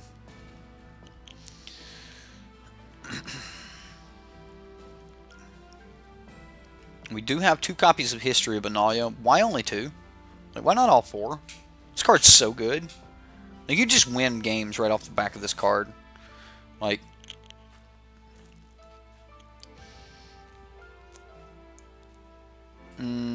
I can't get behind 2 Histories of Naya. I get that you're gonna have a hard time getting like all of your white sources and like just really hitting this double white. But I can't. How many white sources we got? All right, so in order to cast a turn 3 2 colored spell, you need 18 sources of 1 color. So we've got 4, 8, 12, 13, 14, 15, 16. Okay, so you will not consistently cast History of Naya on 3 with your current color or your current mana. You need 2 more white sources to be able to do it consistently. You also need 18 to be able to consistently turn 1 something. So you're also a little bit weak on being able to Haunted Witness on 1. That's a South African stew, chupe. Okay, or choop. Yeah, and why 2 histories? Well, maybe the 2 histories are based on the mana, right? But also based on the mana, like you are not going to be able to get away with a turn 1 Haunted Witness as often as you would want to either. So here, I will pull this up.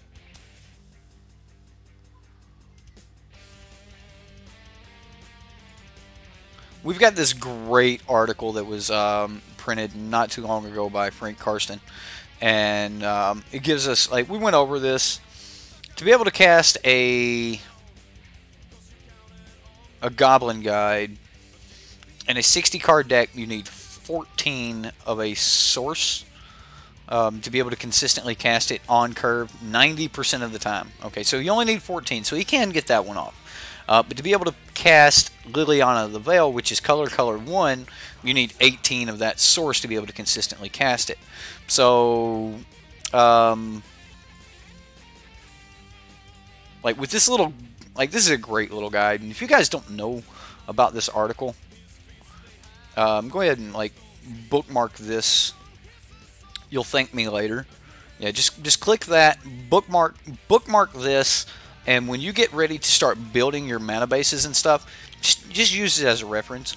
It's really, really good. He goes down through this article. He puts in a ton of work.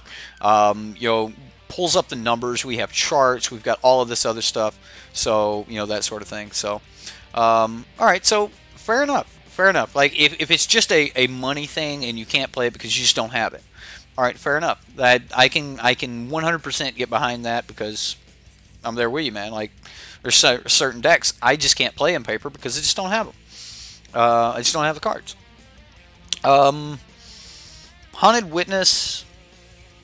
I like the fact that if you lose it, it's going to gain some life. You do want to be like churning out some early cards. Knights of Autumn seem great. Your Lightning Strikes, like how set on Lightning Strike are you? Because I think like if you're wanting this for removal, then I think if you're wanting this for removal, you're going to have better luck with Lava Coil than you are with Lightning Strike. But if you're wanting to be able to like use it for reach, you know, closing the game out, then I can understand Lightning Strike. And you are going to get a lot of those, you know, aggressive decks and stuff. But, you know, against like something like Mono White or opposing, you know, Venerated Loxodons or the Drake's decks or the Jeskai Control deck, which uses Drakes, like you're going to have a little bit of a problem with you know, being able to remove those cards. But that's still not that bad. I mean, I like Lava Coil. I'm 100%. I'm a fan of Lava Coil right now. I think that most of the time your standard meta is typically based on your removal package, right? Like based on what removal is available and playable. then that will determine like what decks are getting played and what decks are good. So personally, I think Lava Coil is one of those meta-defining cards. Like it just really is. Citywide Bust in the sideboard? Probably. I mean, you don't have a lot of cards that are ever going to get above a Citywide Bust. So, and I mean, if you wanted to, you could technically keep your Knight of Autumn below a Citywide Bust. I like Sky Knight Legionnaire, but I'm also not 100% sold on Sky Knight Legionnaire. Love Tristani. I think this is a great card. Schley, great. I'm a big fan of Aurelia.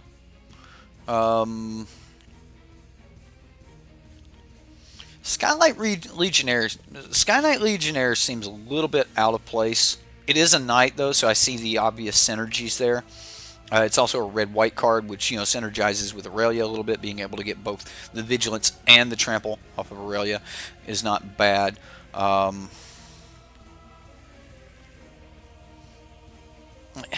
just don't know about Sky Knight Legionnaire.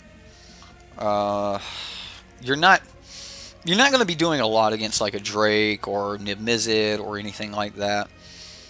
But the Flying in Haste isn't that bad. So like, it's not a horrible card.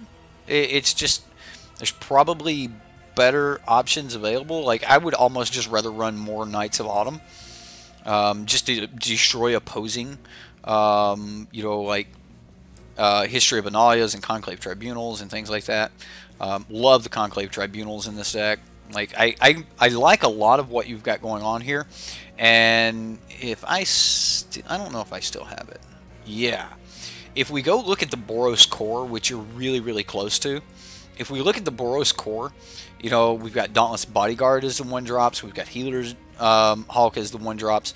Like a lot of these aggressive Boros decks, which you have a lot of their build here in your deck with your Venerated Loxodons, your Conclave Tribunals, that sort of thing. Like you have a lot of these parts in your deck here, the Danto Vanguard, History of Analia, that sort of thing.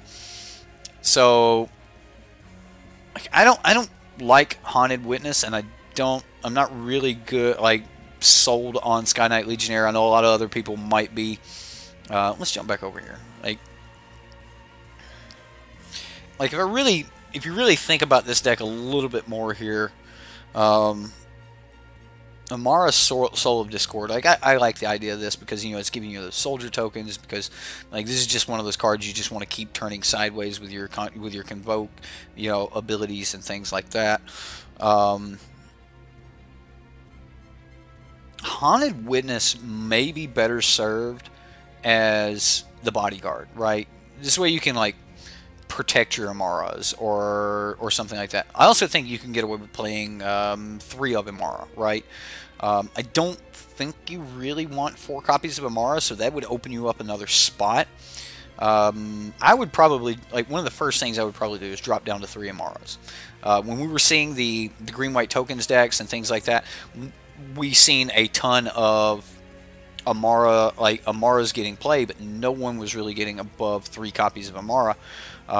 So if I got rid of Sky Knight Legionnaire and 1 Amara, I would probably put in the Goblin, the War Boss, right? March of the Multitudes is also an obvious include if you wanted to put that in the deck. Yeah, a couple copies of March would do some wonders, but I would probably throw in some Legion War Bosses. You would love March. Yeah, March of the Multitudes would definitely fit in this deck. I had a sideboard card in mind that I was just thinking about, and I lost it. I can't think of what it was. You know me, old scatterbrain. Camaraderie? Probably not. I don't think I would run Flower to Flourish either, because you're never going to go get those red sources with Flower to Flourish. Right. War Boss is great. He makes dudes. Tajik's not bad.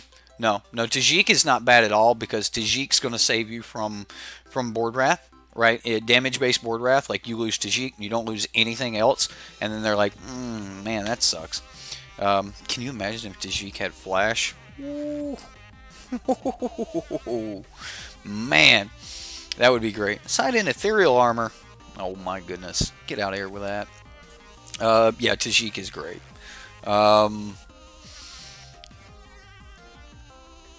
Conclave Tribunal. Yeah, I would definitely probably try to get a couple more Knights of Autumn for the sideboard. As you get them, increase your History of Naya count. As you increase your History of Naya count, I'd probably come down on some Haunted Witnesses. I would probably come down on some Sky Knight Legionnaires and at least one copy of Imara. So, yes, Tajik jumps in front of a Deafening Clarion. He's like, I got this, guys. I got this. Yeah, Tajik stops Clarion, does not stop Soot. This deck needs Grizzlebrand. Oh my goodness. Every deck needs Grizzlebrand. Haunted Witness is not a bad card. I'm not saying it's a bad card. I'm just saying that it's probably not like the greatest card. Like, you do want to be aggressive though. And if you're just trying to be aggressive, then by all means you just want a 2-1, and there's a ton of 2-1s. I would probably go with Sky Knight Legionnaire. Is that his name? Sky Knight? Flipping back. Sky Marcher Aspirant. Like, this would be my one drop of choice. So, yeah. You're not on Reddit. Okay. Well, Jan, you should come join us on Reddit. Yeah, I like the War Boss idea, and like for the one drop, like you're gonna go wide, you're gonna keep making some stuff. I actually like Sky Marcher Aspirant. Like, you're just gonna be more aggressive by doing 2 damage on turn 2, getting more early chip damage in and stuff like that. So, like that's just my opinion on it, and you've heard what everyone else has said. Tajik stunk, man. Okay, so you've already tried Tajik. Did you try Tajik when everyone was playing Deafening Clarion? Because right now, like, there's a ton of people playing Deafening Clarion. So, he's a non-bow with Ray Ray. What? Tajik's good in a certain meta. If there's a lot of Deafening Clarion, a lot of Fiery Cannonade, things like that going on, then he's great. If you look at nothing else but he could be a 0/1 that said other creatures you control do not receive non-combat damage, and that's what we're currently wanting Tajik for, right? Like, we're not necessarily wanting Tajik for that ability to hit for 3, that ability to mentor, that haste, that ability to give him first strike, all of that stuff. We're wanting Tajik to stop Deafening Clarion, so maybe Tajik might be a sideboard card or something to think about. If you come up against a Jeskai control deck and they're wanting to Deafening Clarion you, and you're like, well, I'm going to be aggressive. I'm going to put my 2/1s down. I'm going to put my other aggressive cards down, and then I'm just going to slap down this Tajik, and then what are you going to do about it? Like, are you going to wipe the board? Doubt it. Doubt it. Heroic Reinforcements, these are all really good ideas. Heroic Reinforcements is a really good, like, cheap way to have a couple copies of like March of the Multitudes. It's just a really cheap version of March of the Multitudes, in my opinion, right now. Doesn't play exactly the same. You can't build the greatest board states, but you can just get that out of nowhere. Bam! Got him. You know, effect. So I don't mind Heroic Reinforcements. I like the card. So, yeah. No, they would counter Tajik, then Clarion. You're probably right, Jack. You are probably right. All right, so think about some lava coils. Think about Baffling End in your side. Baffling End might be worth it for you. Might not be. You might just want to go with, you know, Sealaways. But think about Baffling End in the side, because you can remove, like, those early creatures with Baffling End, and then you can get the bigger ones with your Conclave Tribunals and such. So might be something to look at there. And then, of course, like if you are running into a lot of Drakes, think about Lava Coils. Justice Strike's still a good card for that. So yeah, there you go. But there's a little bit of feedback anyway, man. It's a little bit scattered, but that would be my feedback. This is still one of the best cards in your deck. Like, just period. Adondo Vanguard's stupid good. Just stupid good. Yeah. I would go somewhere in that neighborhood. All right.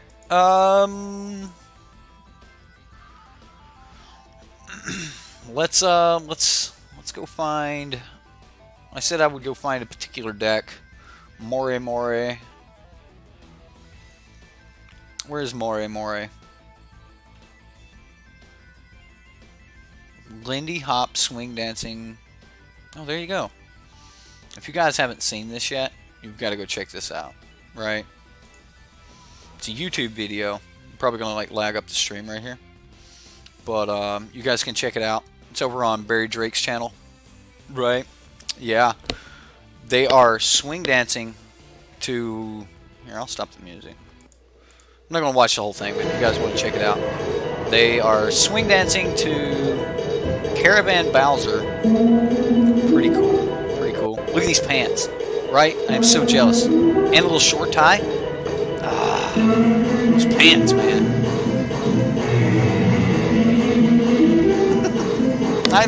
I smile my ass off there every time I watch this. It's great.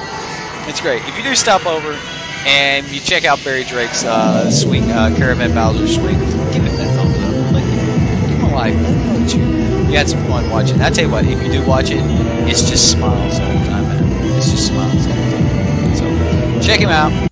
They get real. They're bouncing around there. They're doing some things. Where is that? Where is More? Mono Black. No. Cabal Commander. We're playing this one. We're playing this deck here in the next day or so. So we do have some Commander coming up. Yeah, Rush Ball to Time Slot for his Cabal Commander deck. Positive criticism only. If you got something negative to say about my deck, you just don't even say it. Where is your More deck?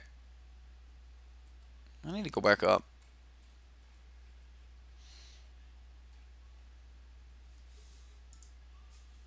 You say you posted it today, right?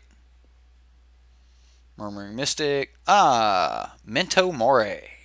Oh, Golgari mid-range. Okay. Let's see if he's playing around or not. Let's see if he's just toying with us here. Okay. Alright, Deja.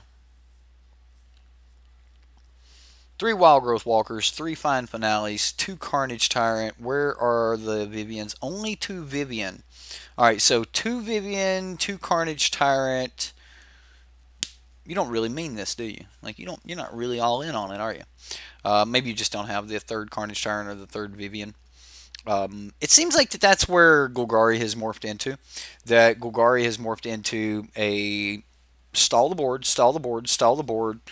The first to resolve Vivian, and then dig and resolve to a Carnage Tyrant, cast a Fine Finale on the Carnage Tyrant, wins the game. Right? So that's how you win the mirror. I think we're also into the point of the meta where everyone knows that this is one of the best decks in the format, but not everyone is going to be playing it, right? There's just a lot of people that just don't like green-black.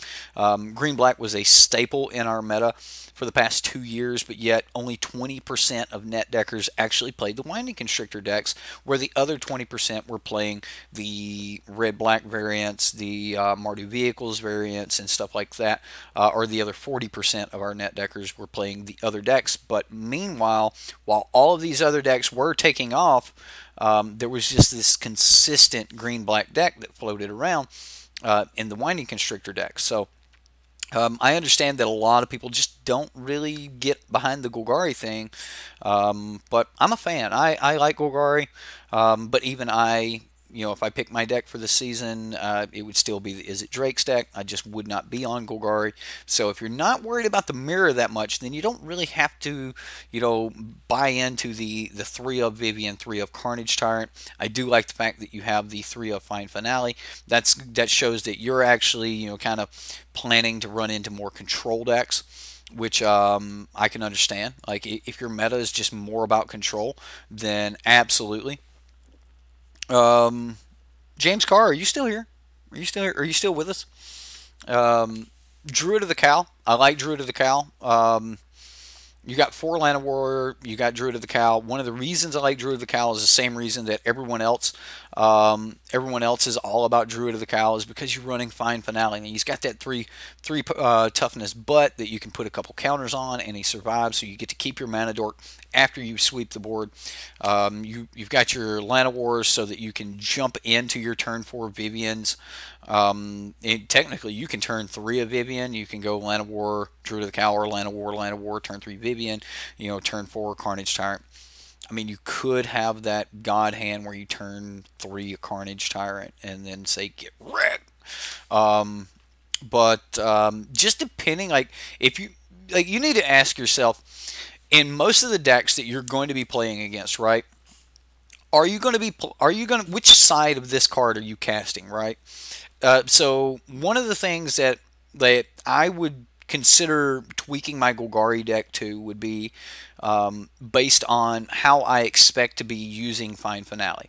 All right, if I'm expecting to cast more Fines because I'm playing against more control decks, then I think that I wouldn't mind having Lana War Elves, things like that. If I thought that I was going to be playing more mid-range and aggro decks, I think that I would have more Druid of the Cow. You could even go like a 3-3 split, but then you're kind of like, a little bit, you're a little bit more diverse on it. But just depending on which side of this card I would cast, I would make my decision on Lana War Elves over Druid of the Cow, or Druid of the Cow over Lana War Elves. And, it's clear that if you're casting Fine, then you want more Lana War Elves. If you're casting Finale, you want more Druid of the Cow. And that's just kind of like where I would be on those slots. As far as moving on towards your other slots, you just need to ask yourself, like, as far as Wild Growth Walker goes, like, this entire deck's like about being a meta call. There's so many good options in these decks that you could or couldn't go with. So I'm just going to kind of give you some blanket ideas on decisions you would make, because you're probably going to change this deck up a lot in the future as the meta shifts at your local gaming store and things like that. Like, so you're going to make a lot of changes. So I'm going to give you my ideas on how I would make those shifts to my Golgari deck and why I would make the decisions on it. So yeah, if I meant to cast more Fines, I would have the more Lana War Elves. If I thought I was casting more Finales, I would have more Druid of the Cows. If I also thought that I was casting more Finales, I may also put a little bit more emphasis on Seeker Squire than I would on Merfolk Branchwalker. If I thought I was against a lot more red decks, I would also put more emphasis on Seeker Squire than I would Merfolk Branchwalker, because you plan on being on the defensive more often. If you plan on being the aggressor, you're playing against more control decks, you're wanting to be the aggressor, you're wanting to get in more early damage, make them fire off that early board sweeper so that then you don't have to put as much onto the board to force those sweeps, then Merfolk Branchwalker is better. Whereas if you think that you're going to be on the defensive, Seeker Squire is better. As far as mirror matches go, like the mirror match, if you think you're going to be into a lot of mirror matches, Vraska is good, but I would have more Vivian Reeds, because your mirror match is going to normally go the person who can get the Vivian, get the Carnage Tyrant, cast the Finale, wins the mirror. And that's just pretty much like, that's just how that's going to go. As far as sideboard cards, get rid of this. Everyone backed off of this card early because it's no longer what it used to be. Okay, this card is good. There are things you can do with this card. There are times where this card is absolutely phenomenal. but most people have realized that without the Scarab God, it is not the broken ass card that it used to be. So you might want to look at something other than Argyle's Bloodfast in the sideboard. Deathguard Scavengers are okay. Probably not a bad idea when you're looking at eating phoenixes and stuff. Not really sold on Deathgorge Scavenger. I'm just not. I'm also not really sold on Thrashing Brontodons, as I think that with the Vivian Reeds, with the Vraska Relic Seekers, that you can get rid of most of the enchantments and things like that, just using the Vivians and the Relic Seekers, because most of the time you're going to be able to protect your board state with your, your Wild Growth Walkers, your Merfolk Branch Walkers, your Jade Light Rangers and such. You also might want to consider dropping to 3 Jade Light Rangers depending on other cards, but Beast Whisperer for card draw, I don't think so. I wouldn't do that. I wouldn't do that. This deck doesn't actually draw cards. It gets back cards it's already used. And it does that with Fines and Memorial to Folly, cards like that. So I don't. Card draw. Vivian Reed is card draw. I like Karn over Vraska Golgari Queen. I'd rather have Karn, but yeah, okay. Well, Thrashing Brontodon is good. Don't get me wrong. Like Thrashing Brontodon is good against aggro. He has a body. It does good things, but then again, if you're against a mono white deck, Path to Discovery. Path to Discovery is a great card. Like this should probably be a Path to Discovery. I would run Path of Discovery here just because of the other obvious synergies with the deck in general. This is probably good. Like Path of Discovery would probably fit the Argyle's Bloodfast. And I know that's a little bit janky, but I wouldn't argue you for it. If you wanted to run Path of Discovery in that slot, man, I would be all over that. I'd be like, that's just the perfect amount of jank. Like it's got enough synergy that it's not necessarily jank, and you're going to get some major stuff out of it. So,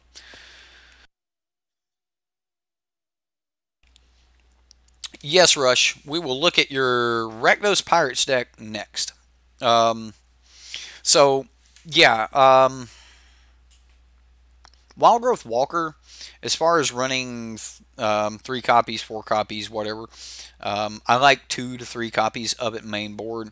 Normally the other copy in the side, or if you're just running the 3 main, and that just depends on how much mono white or mono red you're planning on running into.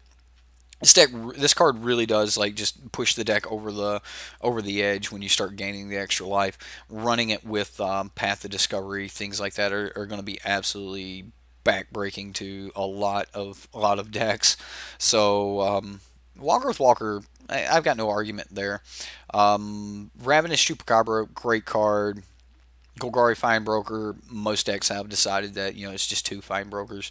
Personally, I like Karn over the Vraska Golgari Queen, but if you don't have Karn, I understand. This is a great, second option. I would rather have a 3rd Vivian Reed than the Golgari Queen, but that's just me. I like the Vraska Relic Seekers. Splitting your 2 Carnage Tyrants to Vraska Relic Seekers with some Vivian Reeds and some other card draw seems great. So all in all, I like the idea. Forgive me. All in all, I like this deck. I like the configuration you got laid out here. Double Vraska's Contempt, some cast downs. I like the idea that you have 3 cast downs, because if you don't have cast down to be able to deal with the Tocatli Honor Guard, then you're just kind of screwed. So you need the cast downs, which is also another good reason for Vraska Golgari Queen. If you're expecting to run into a lot of Tocatli Honor Guards, then that does put a little bit more emphasis on running out your Vraska Golgari Queen. A lot of times when I look at Vraska Golgari Queen, I think about like, how likely am I to cast the -3 on this creature? If I am highly likely to be casting the -3, then this is a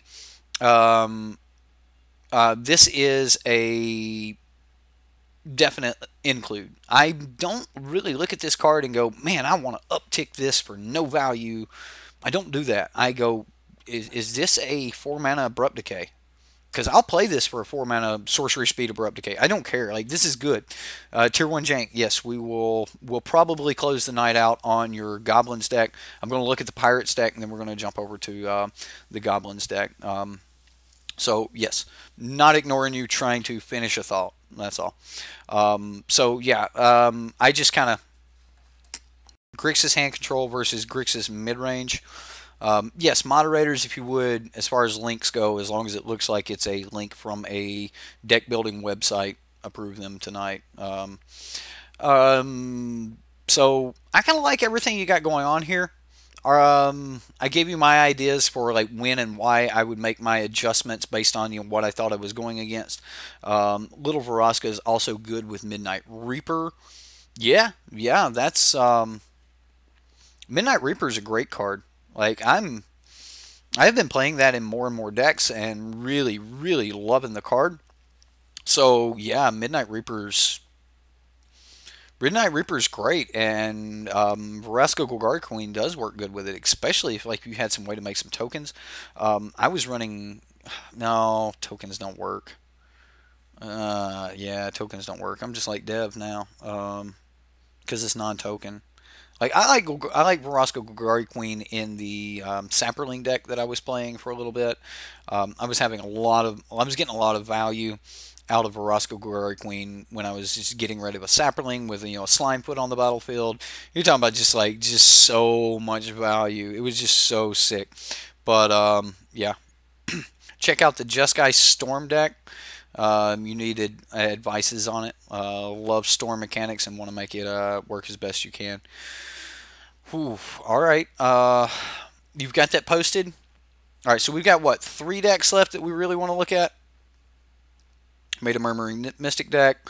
Thought I might like. It's on the Reddit if I want to take a look at it. Okay. All right. So, James, I hope that suffices as my feedback on your deck. You got a solid deck here, dude. This is a solid deck. So, like, as you make your tweaks based from week to week, just go off of that, and you'll be fine. The deck's solid. Like, sometimes the deck's just gonna shit on you because that's how Magic works. But other than that, like, this is just really solid. I'd probably get me a third, possibly even 4th copy of Carnage Tyrant to throw in the sideboard at some place. I like your Eldest Reborn. I don't like the extra Threshing Brontodons. I'm just not a fan. Not in this build. Okay, I love the card. Don't get me wrong, I love the card. I don't think that it's 100% necessary here. Just because like against like the white weenie decks and stuff like that, you're just gonna be like, what? You're gonna swing your Knight token into my 3/2? Because I don't care. I'll find that bad boy back. I don't care. And that's how Golgari wins. Just this churn of endless cards. Yeah. So, biggest thing is to just stay off the deck and just stay on the deck and don't hop off of it. Absolutely. Like if this is your deck for the season, by all means, just stick to it, man. If you already own these cards, you have picked a great deck for the season. Stick to it. Some weeks it's going to do bad. Some weeks it's going to do great. Some weeks you're just not going to pull the cast down, and everyone is going to go turn 2 to Cotley Honor Guard, and you're going to be like, no! And there's nothing you can do about it. But other weeks you're just going to do, like, broken-ass shit. It's going to be great. Why do I feel like Bant mid-range would be good? Vivian plus History plus Teferi might be broken. Journey to Eternity. No, I wouldn't play Journey to Eternity. If I was playing Journey to Eternity, then I would add a lot more emphasis on Thrashing Brontodon. Because there's a little combo there with Journey to Eternity and a Thrashing Brontodon. But, yeah. Because you can pay 1, sacrifice it, targeting your own Journey to Eternity. With the trigger on the stack, Journey to Eternity will go to the graveyard, come back. Brontodon will go to the graveyard, come back, all before the trigger resolves. And the trigger, once the trigger, and then the trigger's like just canceled because it's a new Journey to Eternity. It's already been flipped and all that other stuff. So, yeah.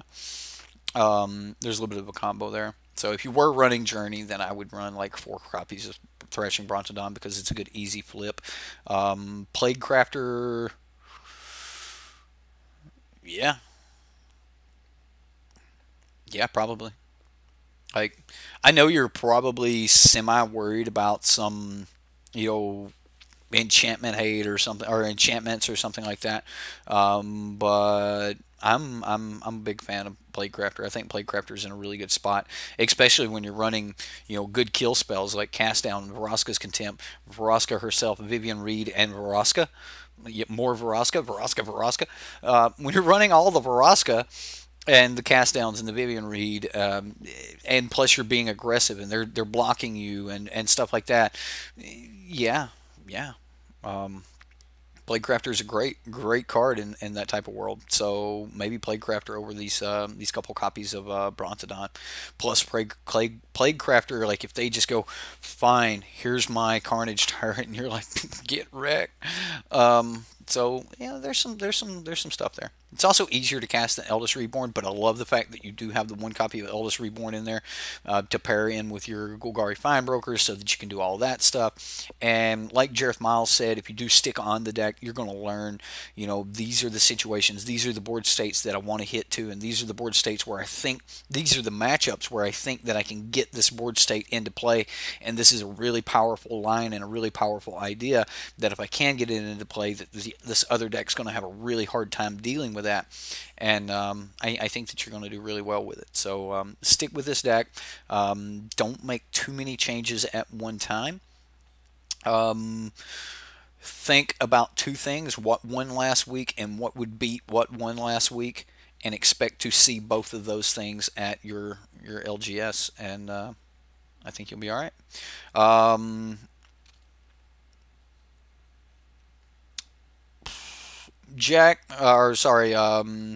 Tolston, hang around, man. Like, I'm going to go get another cup of coffee, and then I'll come back, and we may just keep this rolling.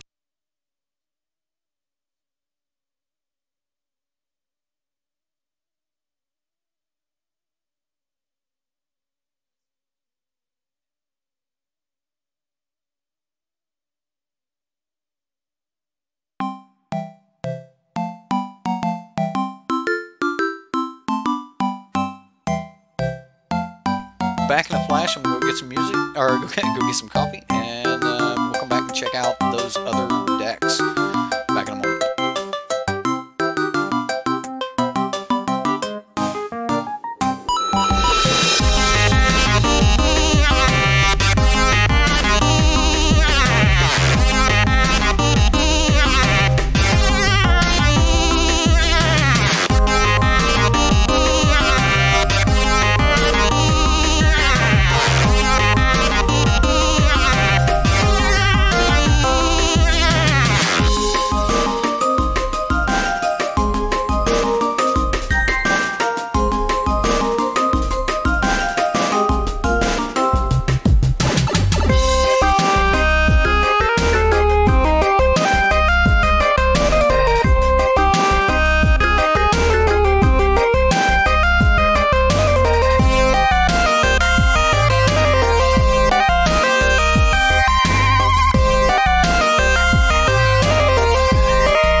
Alright, we're back.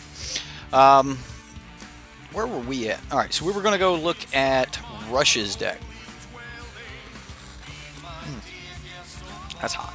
That's hot. It has been your go-to... What? Oh, I've missed a lot. You guys got a lot going on. I'm going to go find Rush's Pirates deck, and we're going to take a look at that. When did you, here's Be Informed's Unsealing Dark Dynamite. That'd be pretty cool.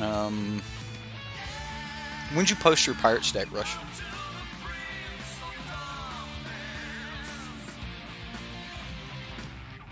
I'm looking for it. I want to answer a question really quick to MTG Bobby Q, who asked, he's trying to figure out, like, when he uses manatraders, does he have to actually go... I think the music's still a little too loud.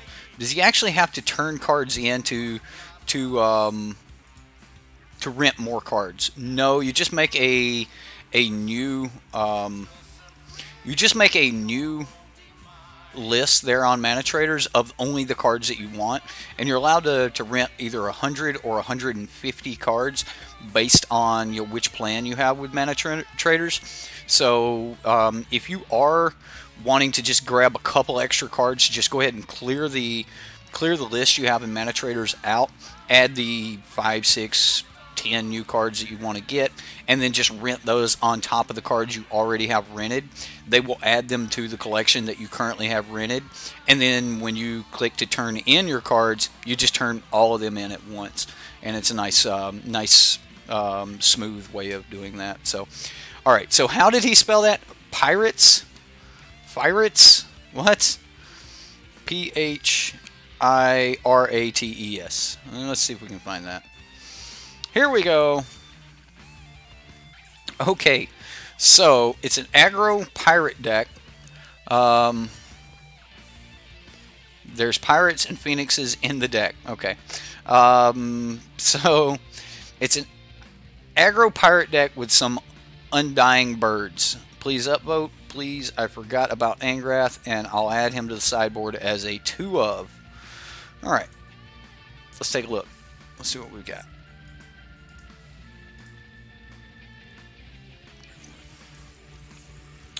Alright, Rush, if you're still here, we're getting on to the Phoenix Pirates here. Direfleet Captain. I love Direfleet Captain. This is a great card. I like the Poisoner. I like the Direfleet, the other Captain. The one that... The Phantom? It's the pirate that you can add more pirates to the battlefield without actually spending cards from your hand. I like that card too. This is actually in a great spot in the meta right now. Direfleet Daredevil. Let's see if we can increase this a little bit. Direfleet Daredevil. This card's great in current standard. It's just it's a really good card. As far as Arclight Phoenix, how likely are we to be able to get that back? So you could cast Maximize Velocity, cast Maximize, cast it again, cast down something. Yeah, I mean, it's going to be hard to get your Arclight Phoenixes back, especially without having card draw. I'm going to say this is a very bad Arclight Phoenix deck because you don't have deck velocity. You're not going to churn through the deck very quickly. This is more than likely a deck that is going to play its hand out and just kind of be dead after you've played your hand out. Like, you don't have the ability to keep churning through and you don't have the ability to keep churning through your deck and refilling your hand and getting more and more and more cards. So I don't necessarily think that you're going to be able to get a ton. However, Direfleet Daredevil is going to be able to like get you a instant or sorcery from your opponent's side of the battlefield, but you're going to need a lot of mana. So I don't like Arclight Phoenix in this deck. Just don't. I'm not a fan of it. I don't think that you have the velocity to maintain enough cards in your hand to be able to cast 3 at a given time. So for that reason, I'm out on Arclight Phoenix. Everything else fits really well with your main board fire cannonades. Yeah, like no problem there. This is draw 2 cards. Like, this is get back 2 cards. Now, I said we didn't have a lot of ways to like refill the hand and to keep, you know, velocity going. And this is not necessarily velocity. It's, you know, recursion of threats you have already used or already churned through. This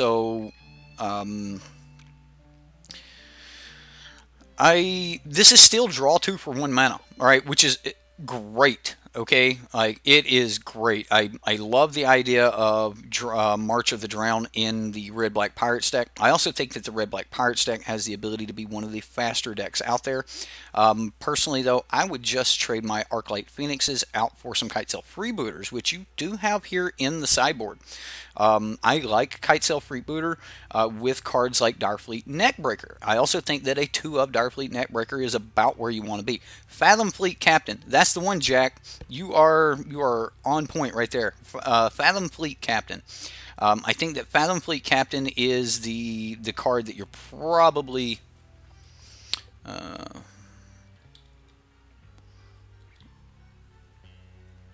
let's pull this up. Fathom Fleet Captain. Like, if we're just going to go into editing mode here, and we're going to start editing this deck.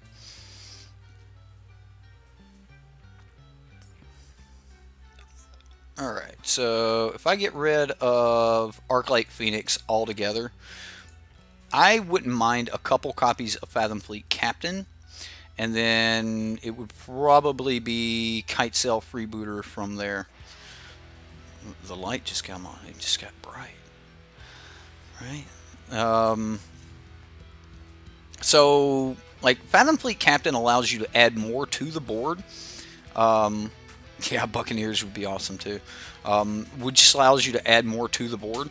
Fathom Fleet Captain, you're not actually spending cards, but yet you're putting 2/2 menace creatures on the battlefield. So, one moment.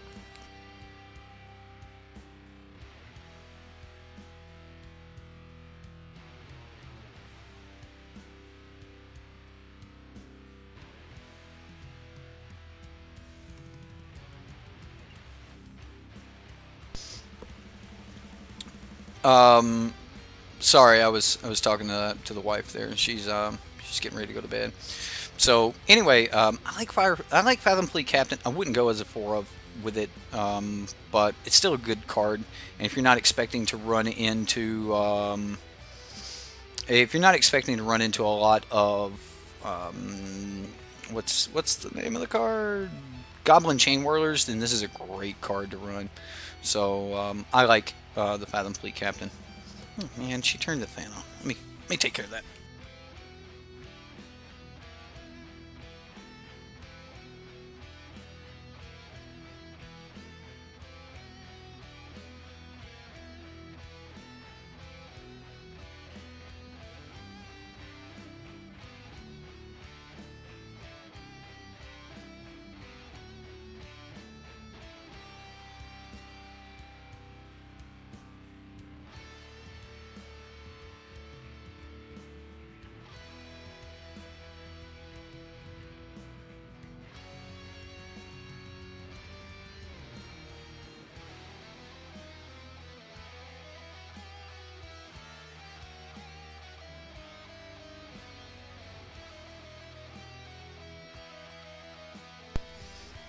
Okay.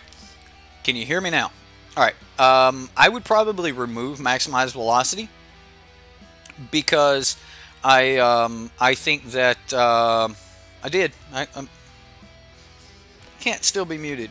I'm not still muted. All right.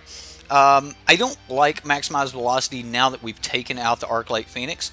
So I would probably like remove maximize velocity now that I've removed the Arclight Phoenix, and then I would just go with like more pirates. And at that point, I would just be adding more Kitesail freebooters, right? Like getting like them removing Kitesail freebooter, and then you going March of the Drown. Let me have that Kitesail freebooter back. Plus, I'm going to get back my Direfleet Daredevil so that I can get your Lava Coil back. You know, that kind of stuff. That's going to be great. Rekindling Phoenix is just a great card. Just throw it in the deck. It's going to be great. It's fine. Buccaneers Bravado would be a good card. So let's say we went Kitesail, Freebooter. Let's say we put 2 mainboard Kitesail freebooters. You know what? Actually, we'll say 3 mainboard Kitesail freebooters. 1, 2, 3, 4. Unclaimed territory. So we bring in the unclaimed territories. We bring in. I don't want any tap land, so I would put in like a Memorial to Folly or something like that into the deck, but I don't want anything that's going to enter tapped, right? I also don't want to put in too many of these, but you could call Phoenix with the second copy of this if you needed to. Right, that's where I'm going. Lava Coil will end up here in the side. 3 mainboard Kitesail freebooters sound fine to me. And then just like remove Kitesail freebooter, period. Lava Coil. We'll add that to the sideboard. How do you guys feel about Garna the Blood Flame? Right? Like, what do you think about Garna? I don't like Garna. I don't like her at all.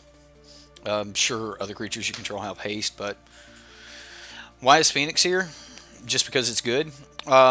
Phoenix is just it's a roadblock. Is Unclaimed Territory or worse Cavern of Souls? Strictly, that's exactly what it is. Unclaimed Territory is Cavern of Souls, only it won't stop something from being countered. It's the same thing. You call a creature type, and this is actually a really good card. I mean, this is an uncommon that in paper is $1.75. This is $1.75 uncommon. This is not a bad card at all. That is how good Cavern of Souls is. It will tap for a mana of any color, or it'll tap for a mana of one color of the creature type that you chose. So this is a really, really good land, and I like it. Inescapable Blaze should probably be Banefire. I get that Rush really likes this card. It's technically more damage for the price of the Banefire. Like, if you put 6 mana into a Banefire, you're going to get 1 less damage out of, you know, a 6 mana Escapable Blaze. However, you can cast Banefire for 3, 2, even 1 if you just need to deal with something. So I like Banefire better than I like Inescapable Blaze. I like the fact that, you know, Rush is all about the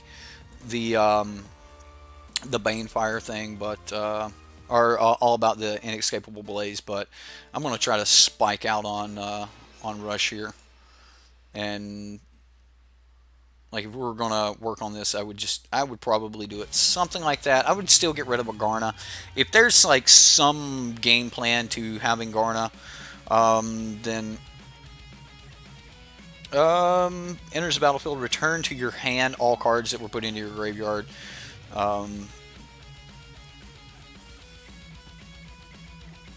Put into your graveyard that were put there from anywhere this turn. Okay. Well, I mean, that's kind of draw. I wouldn't run a bunch of it, but I would run a couple copies. Argyle's Bloodfast, I wouldn't run this at all.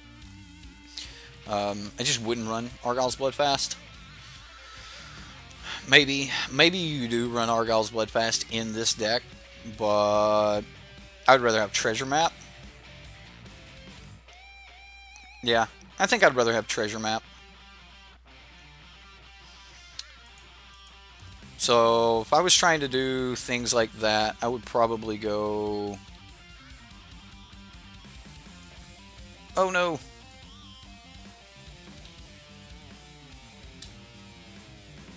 Sideboard, not mainboard. So let's get rid of this one. We go to the sideboard. I'd probably run some copies of Treasure Map, something like that. There's probably some other sideboard options that I'm just completely forgetting about. But we've got a lot of that taken care of main board here. We got one more spot in the main that we could tweak, we could add to, and that would probably just be Direfleet Captain. Like this card gets absolutely huge. So, oh yes, True Name Nemesis, right? Yes. Treasure Map, because pirates need booty. That's right. That's why we run Treasure Map. I would probably start testing somewhere around where we're at right now. So, with that in mind, 75 cards, somewhere along these lines. Yeah. Alright, so I'm just going to go save. Sure.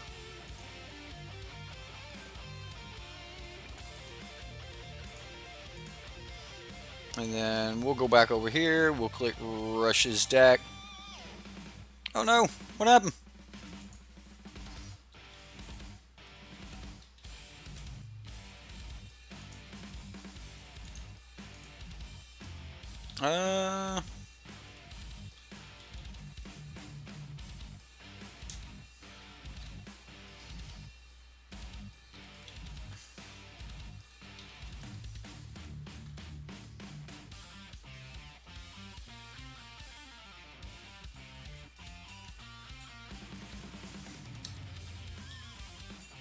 All right.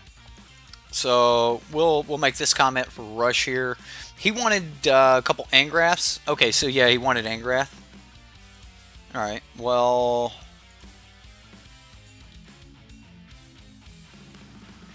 would you run the Pirate's Minotaur or the Flame Chain? Because Minotaur Pirate, that card's actually really good. Like, have you guys looked at the +1 on this card?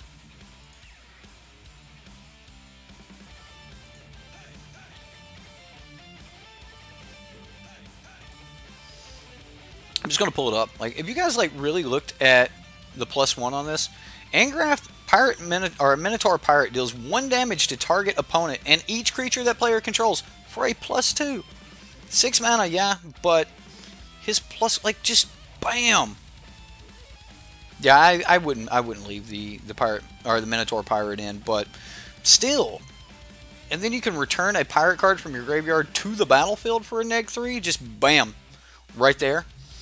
I don't like Forerunner.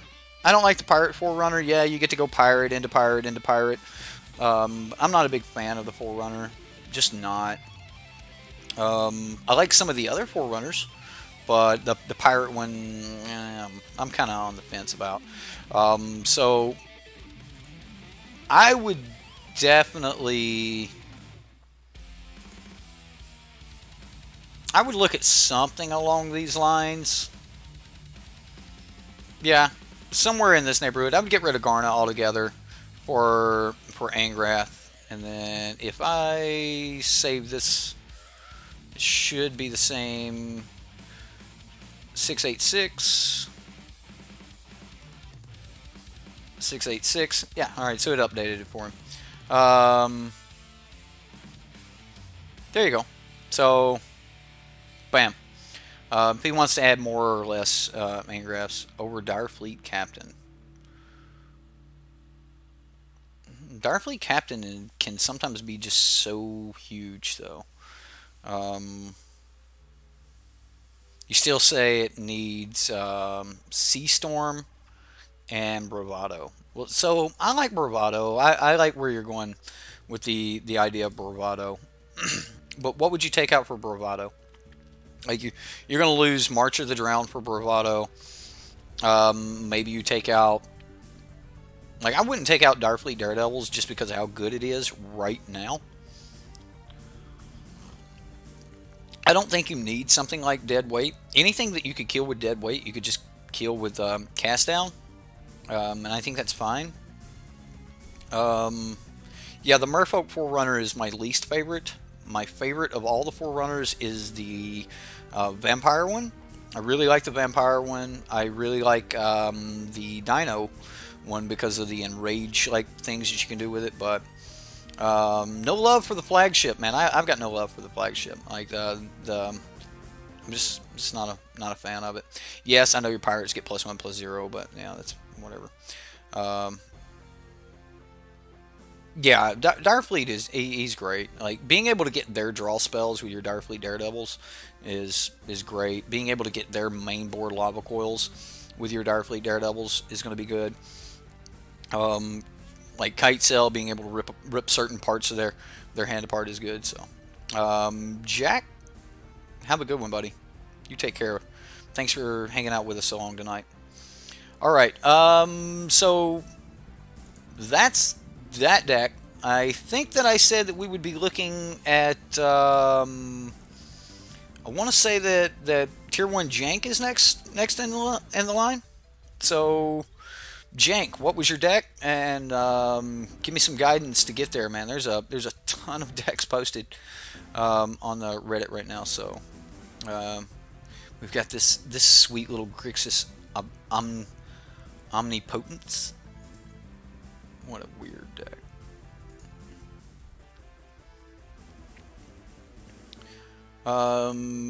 What's your deck name there, Tier 1 Jank? I'm just giving a quick look here at this Omnipotence deck from K-Dog.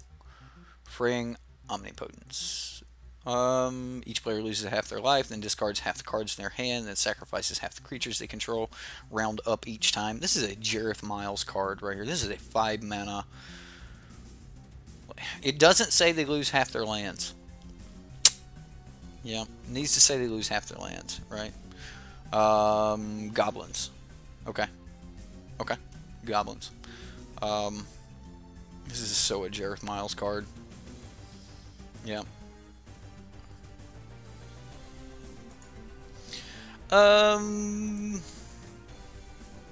So if we go look at new.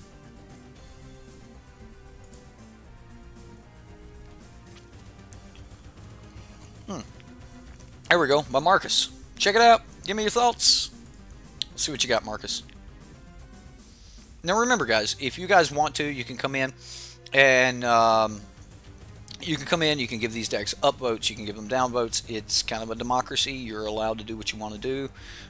Hey, we've gotten 2 subscribers on the Reddit since we've been here tonight. That's cool. I hope you guys like the Reddit. I really do. It's kind of self-sustaining. It requires you to vote. It requires you to downvote. It requires you to give feedback. It requires people to post their decks. And it's kind of sustaining. So I love that fact about our Reddit. So let's take a look at Marcus's deck here. What do you got, Marcus? What do you got for us here? Alright, goblins. Oh, we got some goblins. Alright, so we ran into this deck with Dev's deck last night. This Goblin Trashmaster is so much better than I'd given it credit for, especially with everyone running all the treasure maps right now. treasure map's in a great spot, and being able to just like sacrifice one of your goblins, like your instigator token or something, sacrificing that token and then destroying their treasure map is just ridiculous. Instant speed doesn't matter. Just get rid of it. Get it out of here. Haphazard bombardment and Star of Extinction to kill them lands. Oh, did you see Saffron Olive's version of that deck?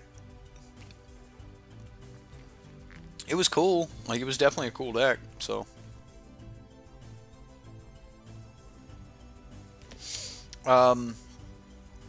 okay, so Skirk's Prospector, Fanatical Firebrand, Goblin Trashmaster, Instigator, Gutter Snipe. Gutter Snipe might be awesome with your Lightning Strikes, your Bane Fires, Experimental Frenzy. Yeah, I mean, he's a goblin. Making a Gutter Snipe actually, you know, 3 powered is probably not that bad either. Like, the question is, though, do you not get more damage through by running extra Goblin Trashmasters over the Goblin Gutter Snipe? Or do you expect that there's going to be some points where you're just like, you know what, I'm just going to be, like, you know, casting a bunch of spells, especially, like, with your sideboard plan. Your sideboard plan, you got the Shocks and Bane Fires, which, like, those like, with your sideboard plan, that is really upticking the Gutter Snipe plan. So, I hate that you use this card as a counterspell. I really hate that you're dead set on this being a counterspell, because that's going to bite you in the ass a lot, Marcus. Like, there's going to be some times where that's going to go off and it's just going to be awesome. But, yeah. Other times, it's just going to bite you. You're not stopping a, you know, like, it has to be a real, like, a solid counter before you can even counter their counter. But I do like the idea of copying their Chemist's Insight and stuff like that. So, like, there's some parts of this that I do love. Like, I get that this is in here for the expansion, not the explosion, unless that you end up with, like, some treasure map to make some extra blue. Then you can actually cast it, and cast the explosion part of it. But I guess it's fine. I mean, like, what are your real plans of using expansion for? Like, what are you bringing this in for? Is my question. Like, do you want to just be able to copy their,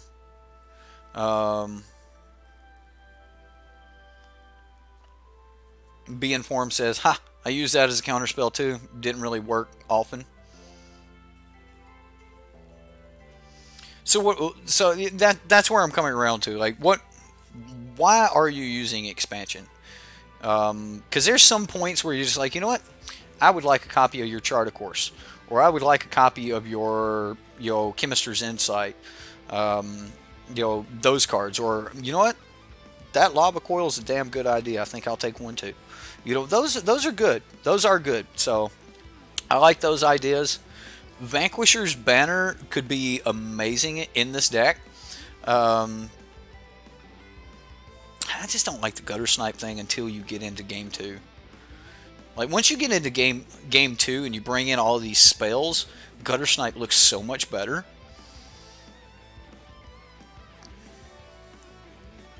Yeah. Like, Gutter Snipe looks so much better after sideboard. Volley Veteran. Volley Veteran is not a bad card. Like, that's definitely a card to think about. I don't like Goblin Banneret. It is just proven to be, like, a horrible mana sink, because you end up losing it more often than you think that you would.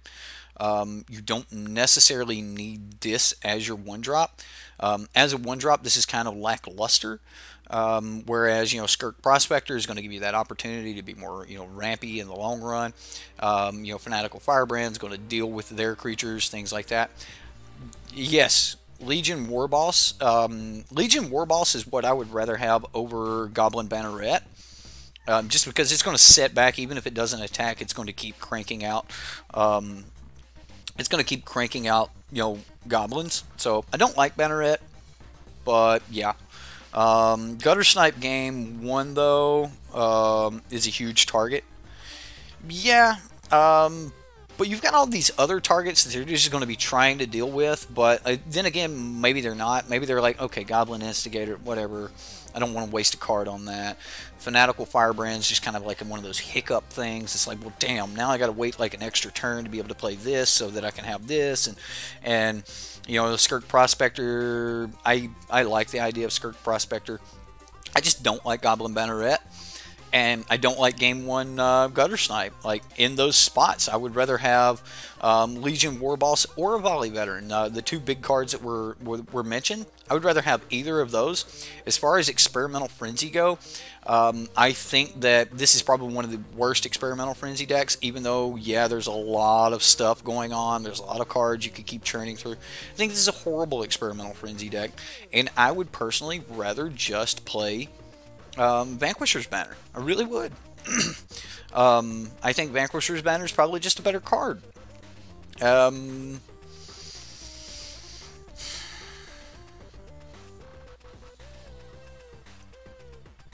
mean, yeah, you have these these plays where you can like just start ripping cards off the top, but I don't think you're going to have the consistency that you're truly wanting for Experimental Frenzy.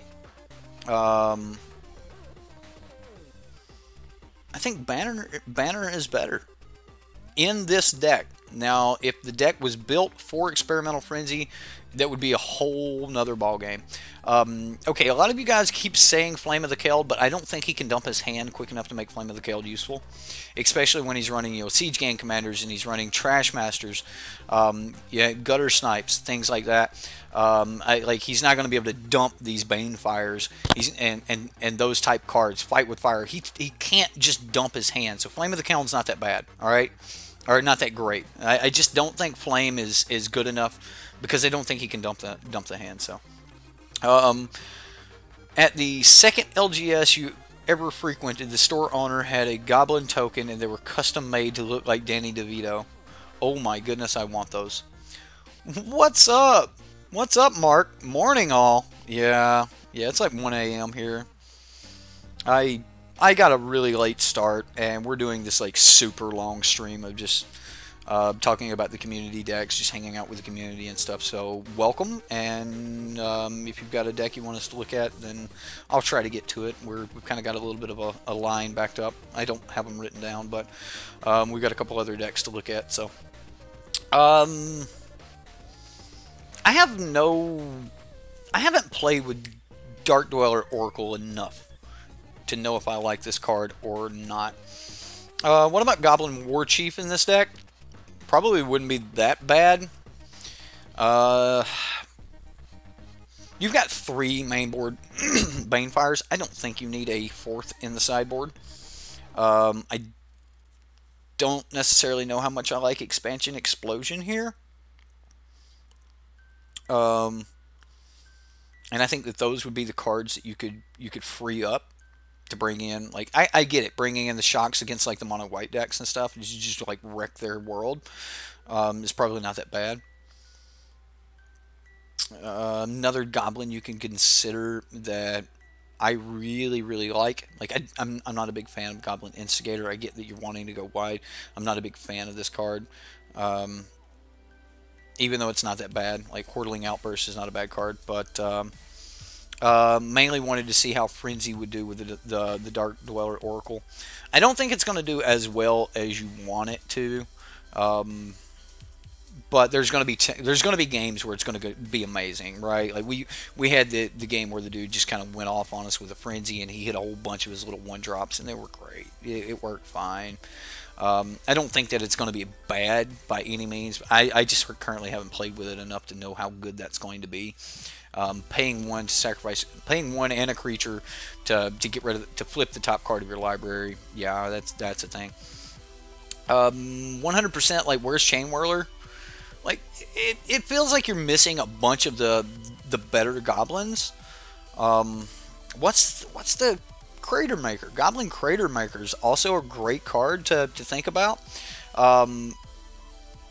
So, like, you've got a lot of spells here with your main board Bane Fires, Fight with Fires, Experimental Frenzies, all of these things. Like, I think you could probably up your goblin count by reducing some experimental frenzies and stuff. Chain whirler and what? No chain whirler in a goblin deck, right? Chain whirler probably fits, but he may not have access to chain whirlers. Like the card was a little expensive, not everybody bought them. So, but the deck's definitely got potential. I agree with a grounded flagon. The deck has potential. Have you played with Cratermaker any? Cratermaker is great against the mono white decks and stuff like that. Kills pretty much everything in the mono white deck. So yeah, it's not going to get rid of a ton of colorless permanents, but more people are on Karn now. It'll get rid of Karn. It'll get rid of you know, knights, things like that. So right. Well, think about some of those cards. I like the idea that you've got going on here with Dark Dweller Oracle and Experimental Frenzy, but the fact that you've only got 2 Dark Dweller Oracles and 2 Experimental Frenzies show that even you're not really 100% all in on this as being the right deck for those cards. And I don't think it is. I just don't think this is. So if I lost the Experimental Frenzies, I would probably lose the Dark Dweller Oracles. If I lost Dark Dweller Oracle, I'd probably try to replace it with Cratermaker. If I'm not mistaken, Cratermaker is a 2-mana card. So maybe I would do that. Like, I'd just go with the Cratermaker. And then, let's see. Well,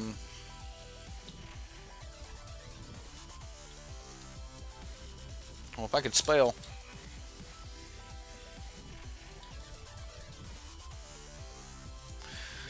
Goblin Cratermaker. Yeah, it is a 2-mana 2/2. So, like, if you got rid of Dark Dweller Oracle and you got rid of the Experimental Frenzy, it would, like, this would be just a smooth slot. You can pay 1, sacrifice Goblin Cratermaker to do 2 damage to target creature, or destroy target colorless non-land permanent, which, you know, gets rid of their artifacts and those sort of things. So, yeah.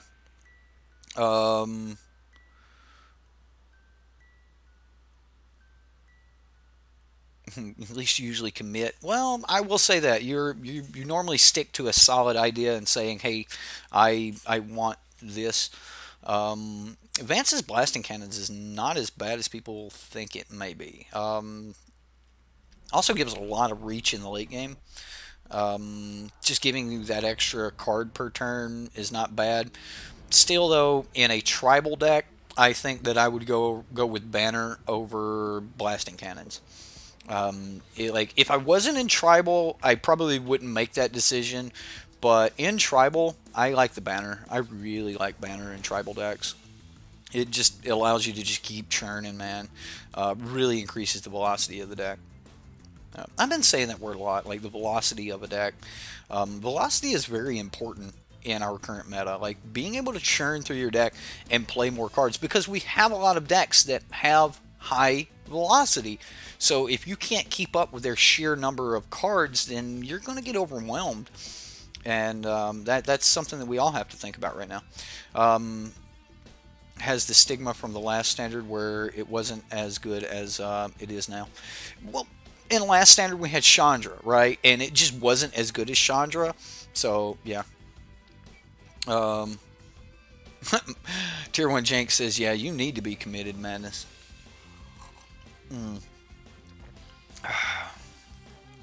Still ain't giving up on the fish people. Well, they're going to have their moment. The deck is just so close to being good. Like, it's already decent. It's already good, and it could steal some tournaments. It really, really could. Merfolk can just get outrageous. And with the, you know, unclaimed territories and stuff, like, you can do that, so.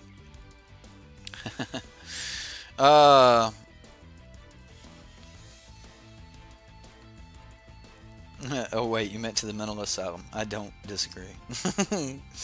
Alright, so Unsealing Dark Dinos has some high velocity. Is that the next deck we were going to look at? Tier 1, are you satisfied with some of the feedback and stuff that you got here? Like, do you want us to dig deeper into this, or you want to take it back to the drawing board, play around with it a little bit, and hit us back with it? Who was next on the list? I know we had one more after Tier 1 Jank that wanted to be gotten to tonight. Then if I don't get an answer, we're gonna jump to Dark Dinos. All right. Well, thank you for submitting a deck, and like, hopefully there's an idea somewhere in all of that. So yeah, hopefully we got you something there. Dark Dynamite. Okay.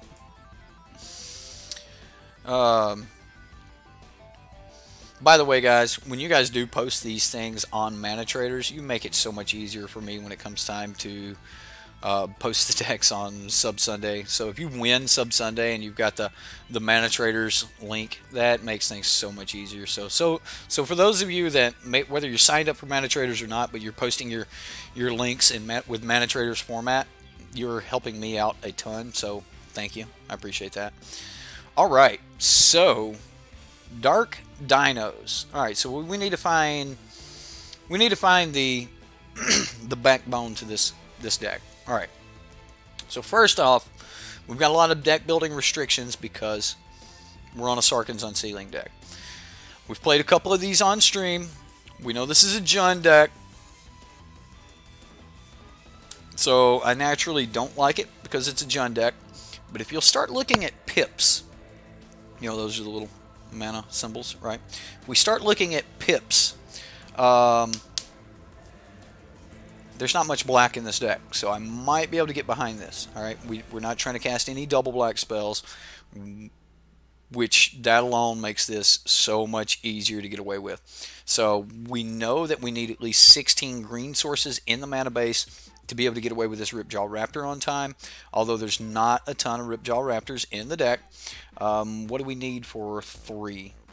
The Stillleaf Champion, without Llanowar Elves and Druid of the Cowl, Stillleaf Champion is going to be a little bit slow. But I like the idea of Stillleaf Champion because, you know, it's a 3-mana spell that can trigger our Sarkhan's Unsealing. The Infernal Hellion, many times we've played the Sarkhan's Unsealing decks on stream, and Infernal Hellion is one of the key pieces of it. So 3 to 4 copies of Infernal Hellion, absolutely wonderful. You do got to think about this is going to be like a turn 4, turn 5 card. You're not going to be ramping into an Infernal Hellion.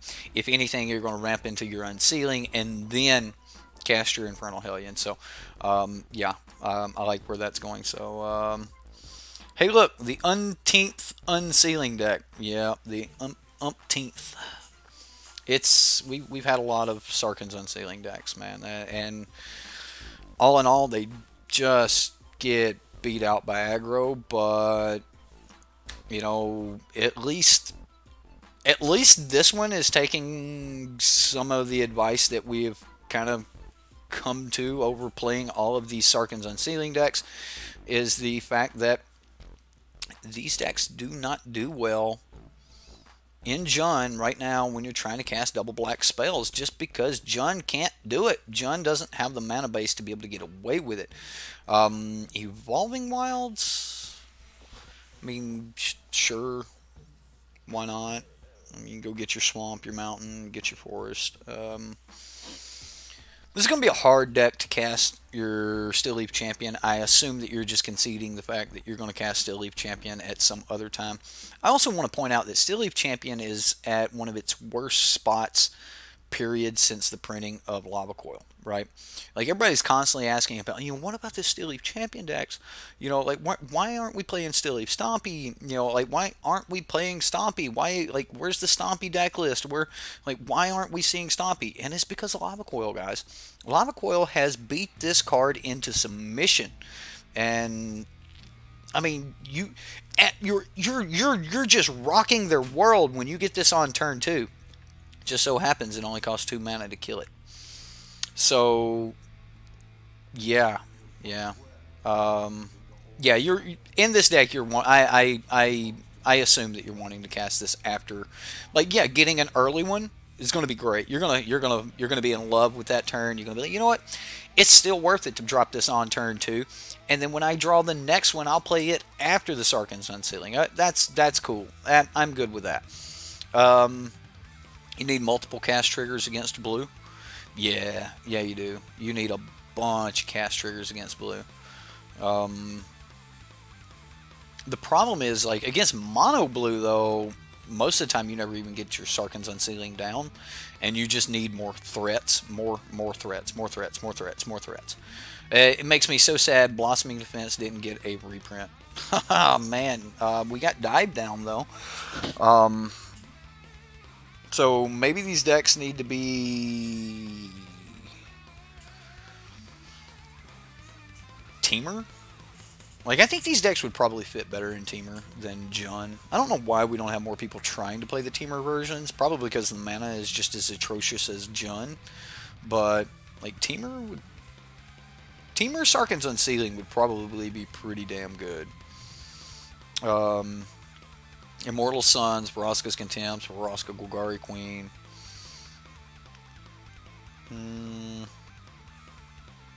Okay. Dies to Starve Extinction. That is not a valid argument. Makes me so sad. Blossoming Defense didn't get a read. Okay, yeah. Alright, I already read that. Yeah, Cast Down was holding it down, but there wasn't a ton of people just all about Cast Down. We're seeing like 4 copies of Lava Coil being played because it also deals with the Drake's decks. And also it exiles the creature, so I guess it's a little bit better than Cast Down, but a little bit worse in the aspect of it's not instant speed, but yeah. You do Naya Unsealing for Somali Woodshaper. Oh my goodness, don't let Madness hear that.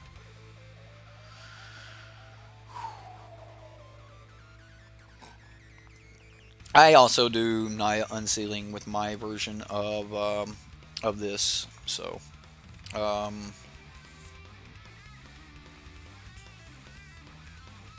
Unsealing may be better than the smaller Woodshaper Naya. I personally think that Naya is the way I would be right now, and the only reason I'm on Naya with my Unsealing deck, and I'll show you guys my Unsealing deck. I haven't tweaked it in a little while, but I built this when we were working with the Unsealing decks for Rush, and this is what I ended up on.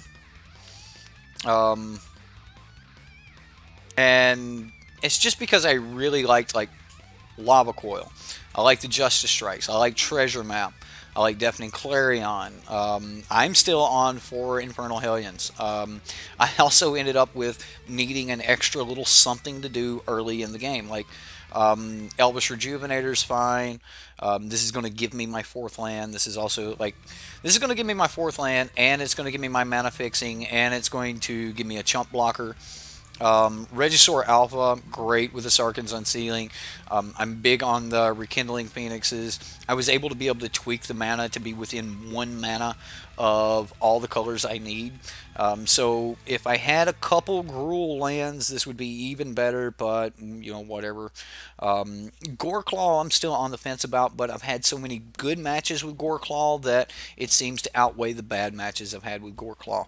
And then, you know, you just kind of want to top out at Carnage Tyrant. The one card I'm actually not really happy about in the deck is Lyra. So, if I made any changes to this deck, it might be Druid of the Cowl for these 3 cards.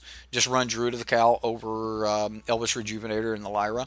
And then just rely on, you know, Infernal Hellions, you know, and Phoenixes and Goreclaws and Regisaur Alphas and, you know, Carnage Tyrants and stuff like that. So, can we play on Arena? Like, you versus me? We could. We could. I don't have much of an Arena deck because I don't play Arena much, but yeah. Cruel Harpooner. Yeah, you could run Cruel Harpooner. I've still got, you know, the Tocatli Honor Guards, the Direfleet Daredevils. Like, this is for my... This is where I'm at on... nah, no Galta. There's just no point in Galta. Like, if you're just trying to trigger Sarkhan's Unsealing, there's just better ways to do it. Because Galta's so dead against like certain matchups, like you're trying to resolve against some of these control decks, and you just never do. So you never actually have creatures on the battlefield. So you're just looking for cast trigger. So I, you know, yeah. No, no Wayward Swordtooth. I backed off Wayward Swordtooth. We tested that, and it just ended up being shit. Mono white decks would just run over you, but long before you could ever get that Swordtooth online to make it do anything. So yeah, it just ended up being crap. Didn't like Swordtooth. So yeah, I'm still set on this Sunbird's Invocation, because Sunbird's Invocation with Sarkhan's Unsealing is a little bit of a combo, and like I fell in love with a little bit of a combo. I bring that in against control decks. They have to counter it. If they don't counter it, it's just like it's about to get bad, real bad, real quick for them. And that's kind of like why my deck's like built around the 4-ofs, or the 4 mana spells. So yeah. A 5 CMC 4/2, when it enters, it draws a card. Rock's Oracle? Yeah, sure. Demanding Dragon works as well. It beat you up on Monday, 9 to the face. Yeah. Demanding Dragon doesn't seem bad. We did that with Jareth Miles's Dragons deck, the video that didn't record properly. Vinemare, Nullhide, Eldest Reborn. Didn't have any use for Nullhide, didn't have any use for Vinemare. It's just like Vinemare just gets chump blocked by Merfolk Branchwalker with a counter on it, right? And it's like, well, shit. And then if you're against the blue-black decks, the blue-black decks go Thief of Sanity. They get in at you with a Thief of Sanity, steal your green dude, and then put it in front of your Vinemare. So like I haven't had much luck with Vinemare. I don't think Vinemare is in the spot that it should be in. Nullhide's not doing what we wanted it to do. Like when we was originally looking at it when it was being spoiled and stuff, people were going nuts over Nullhide, and then the Ferox just kind of, you know, vamped out on us. Like it was just ended up being bad. But yeah, Sarkhan's Unsealing, as far as like Sunbird's Invocation go, it just cares that you cast, and because of Sunbird's Invocation, you actually do cast the spell, so it's a little bit of a combo there. I like that. So yeah. You used a mono red Ditto on Arena in your Unsealing deck. What? 5/5 for 4 in a red with haste and trample. What? Dr. Evil Voice. Who lets a Thief of Sanity resolve? Honestly. Everybody not playing blue. And that's why it's there. Right? And they don't bring them in until game 2. So. Oh, Dino. Okay. Yeah. Good thing you didn't put an L in there. You flirted with Sunbirds in your Jund build, but too greedy at 6 CMC. Yeah, I only bring it in versus control. Just another thing that they have to deal with. Oh, Charging Monster Soar.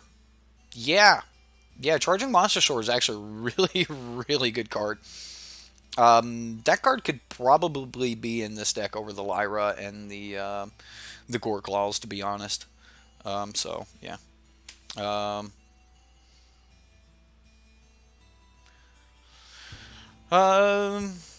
Madness, you gone? Dude, take care.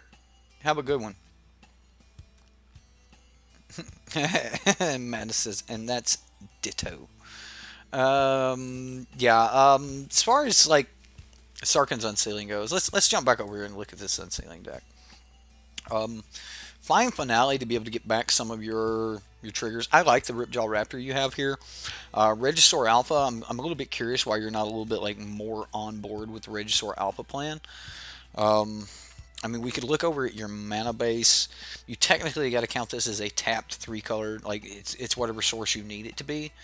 But it's necessarily like not necessarily a a 4 of that particular source, because like you can only go get 1 swamp, you can only go get 1 mountain with it, so it's not necessarily 4 mountains or 4 red or 4 black. So it's a little bit hard to configure or to add this up. But as far as my advice goes, I don't think that I would not run the 4 of Regisaur Alpha, just like that Black Mystic is saying there. I think that Regisaur Alpha is just like one of the perfect cards to be running with the Sarkhan's Unsealing. You're talking about giving yourself 3 for 1s after you got your unsealing down. I mean, you're going to get the Regisaur Alpha. You're going to get the token that comes off of it. You're going to get the 4 points of damage that you deal either removing their creature or something else. So, yeah, I like that. Forerunner of the Empire. When Forerunner of the Empire enters the battlefield, you go find a dino, put it on top of your library. Whenever a dino enters the battlefield under your control, you may have it deal 1 damage to each creature. That's probably not that bad at all. That probably actually gives you a lot of range, right? Like, if you have a Forerunner of Empire onto the battlefield and a Sarkhan's Unsealing, and you're trying to kill like Lyras and things like that, you cast Ripjaw Raptor, bam, I'm going to deal 4 damage to your Lyra. It's going to enter the battlefield. It's going to deal, an extra point of damage to each creature, which means that Lyra and this Ripjaw Raptor. So, I kind of like Forerunner. Forerunner's not, like, horrible.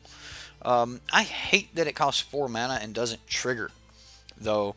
So, like, that hurts. That hurts a lot that it doesn't trigger. I don't like Merfolk Branchwalker in these decks. I get that you're looking for something. Yeah, Reggie triggers it twice. That's true. That's true. Yeah, you can take down 6/6 dudes with that.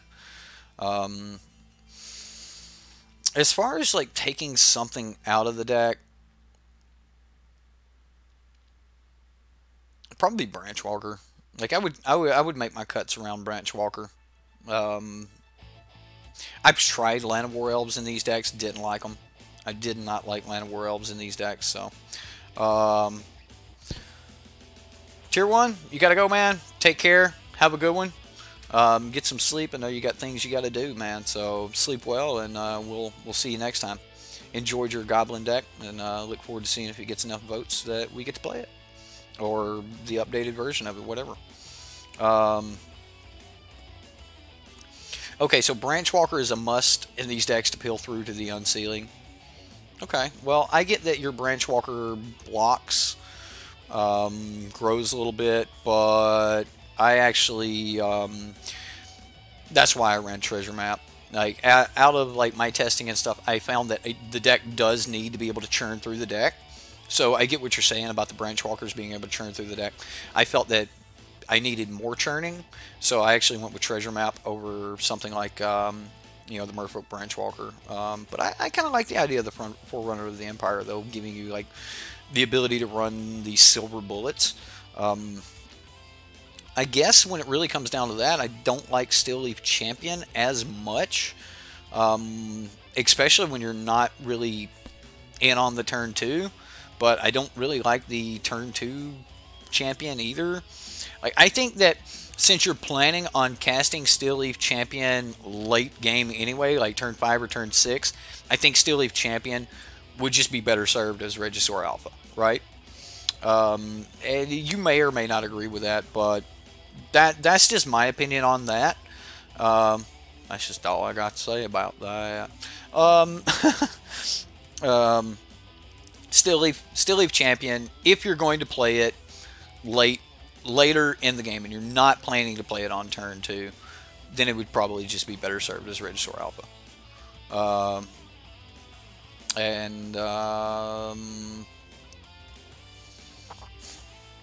I've got nothing bad to say about a 1 of Vraska. Card's just broken.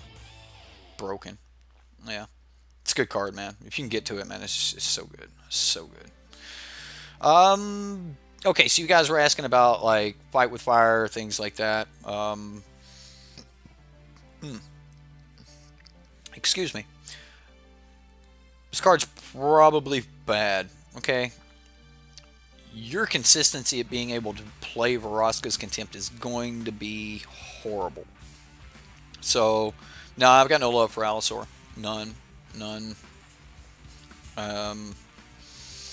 Someone else had commune with dinosaurs and thunder herds. I don't think that's the type of ramp that you're looking for.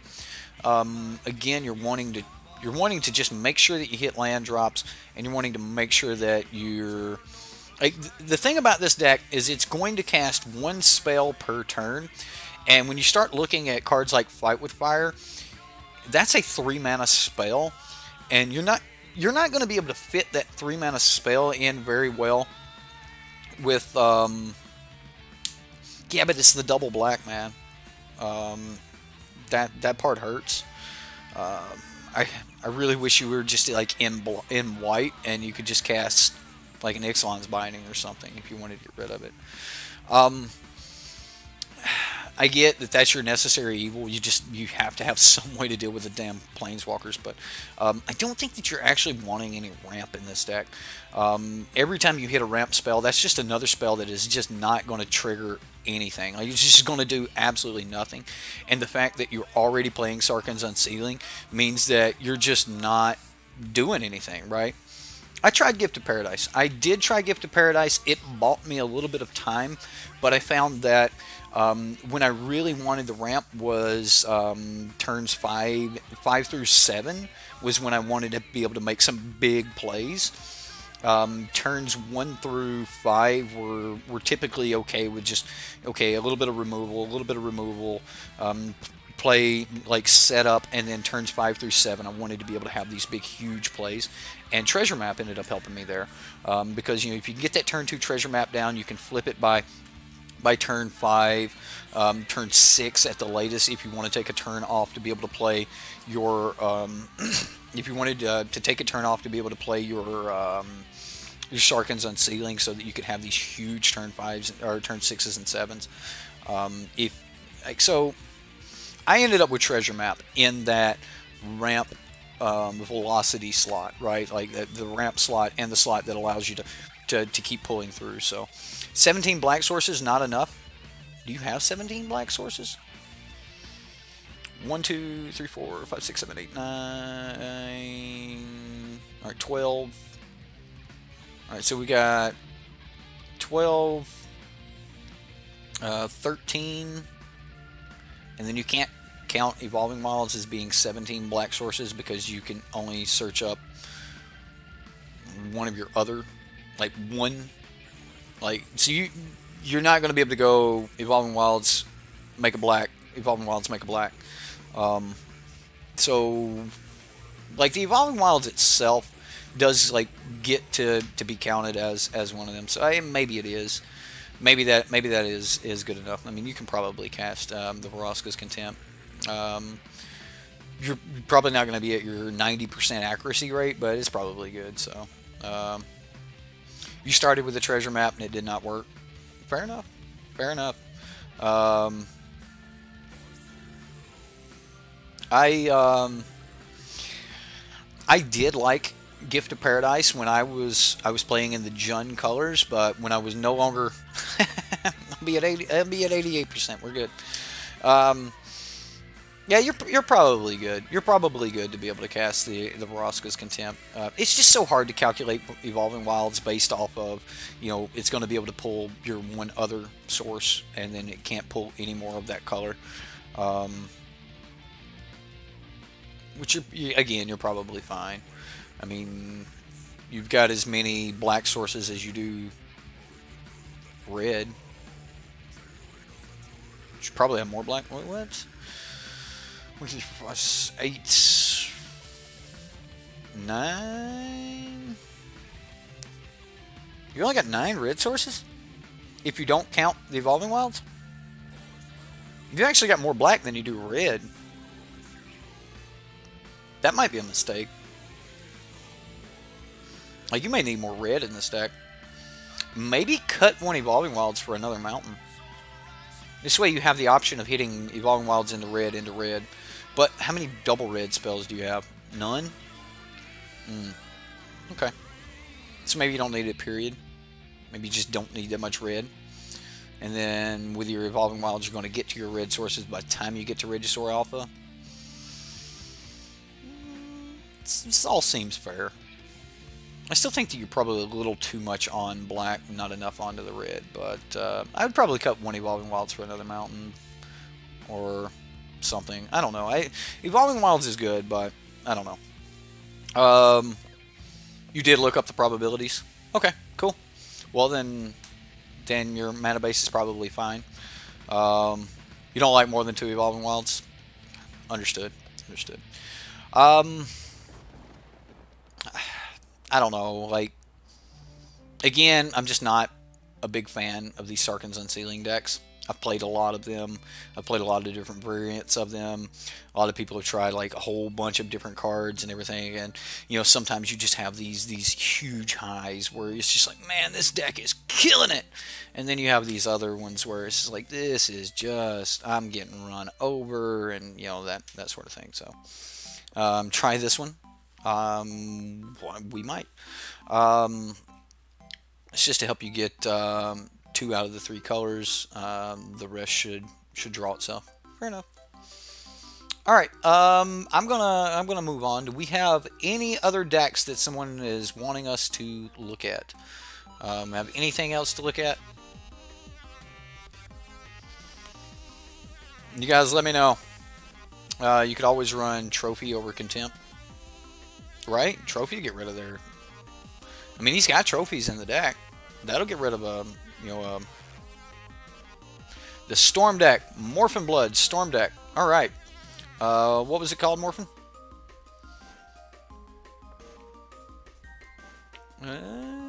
Looking. Hey, there it is. Jeskai Storm. Okay. One moment.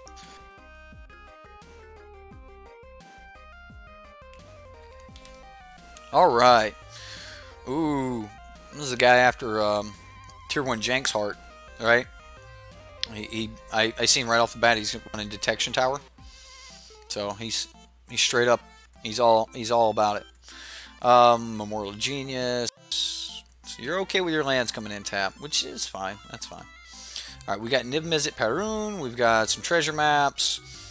Alright, so the idea here is we're running some Thousand Year Storms and some Sunbird's Invocation. One of the first cards I'm going to go look for, and I haven't really looked for it yet, is Mission Briefing. Are you running Mission Briefing? Bam, 2 copies. Alright. I'm game on that. This could be stupid. Oh my goodness. It's like one of the reasons to be in white, right? Is this like the only reason to be in white? What other reason do you want to be in white? Like, are you in white just for Deafening Clarion and some Revitalize?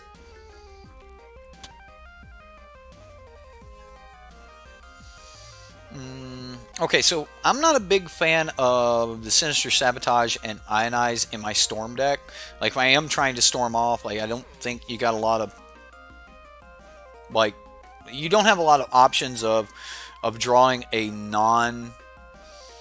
or drawing a reactive spell. Like, you just don't want to draw a reactive spell. I found that I hated Chemister's Insight. I absolutely hated Chemister's Insight in my Storm deck. The card just, it was just too much mana. So I was just, like, very rarely able to make it fire off. I like the fact that you got your Brass's Bounty. You have 2 of Pirate's Pillage. I found that I couldn't find this card enough with 4 copies in it.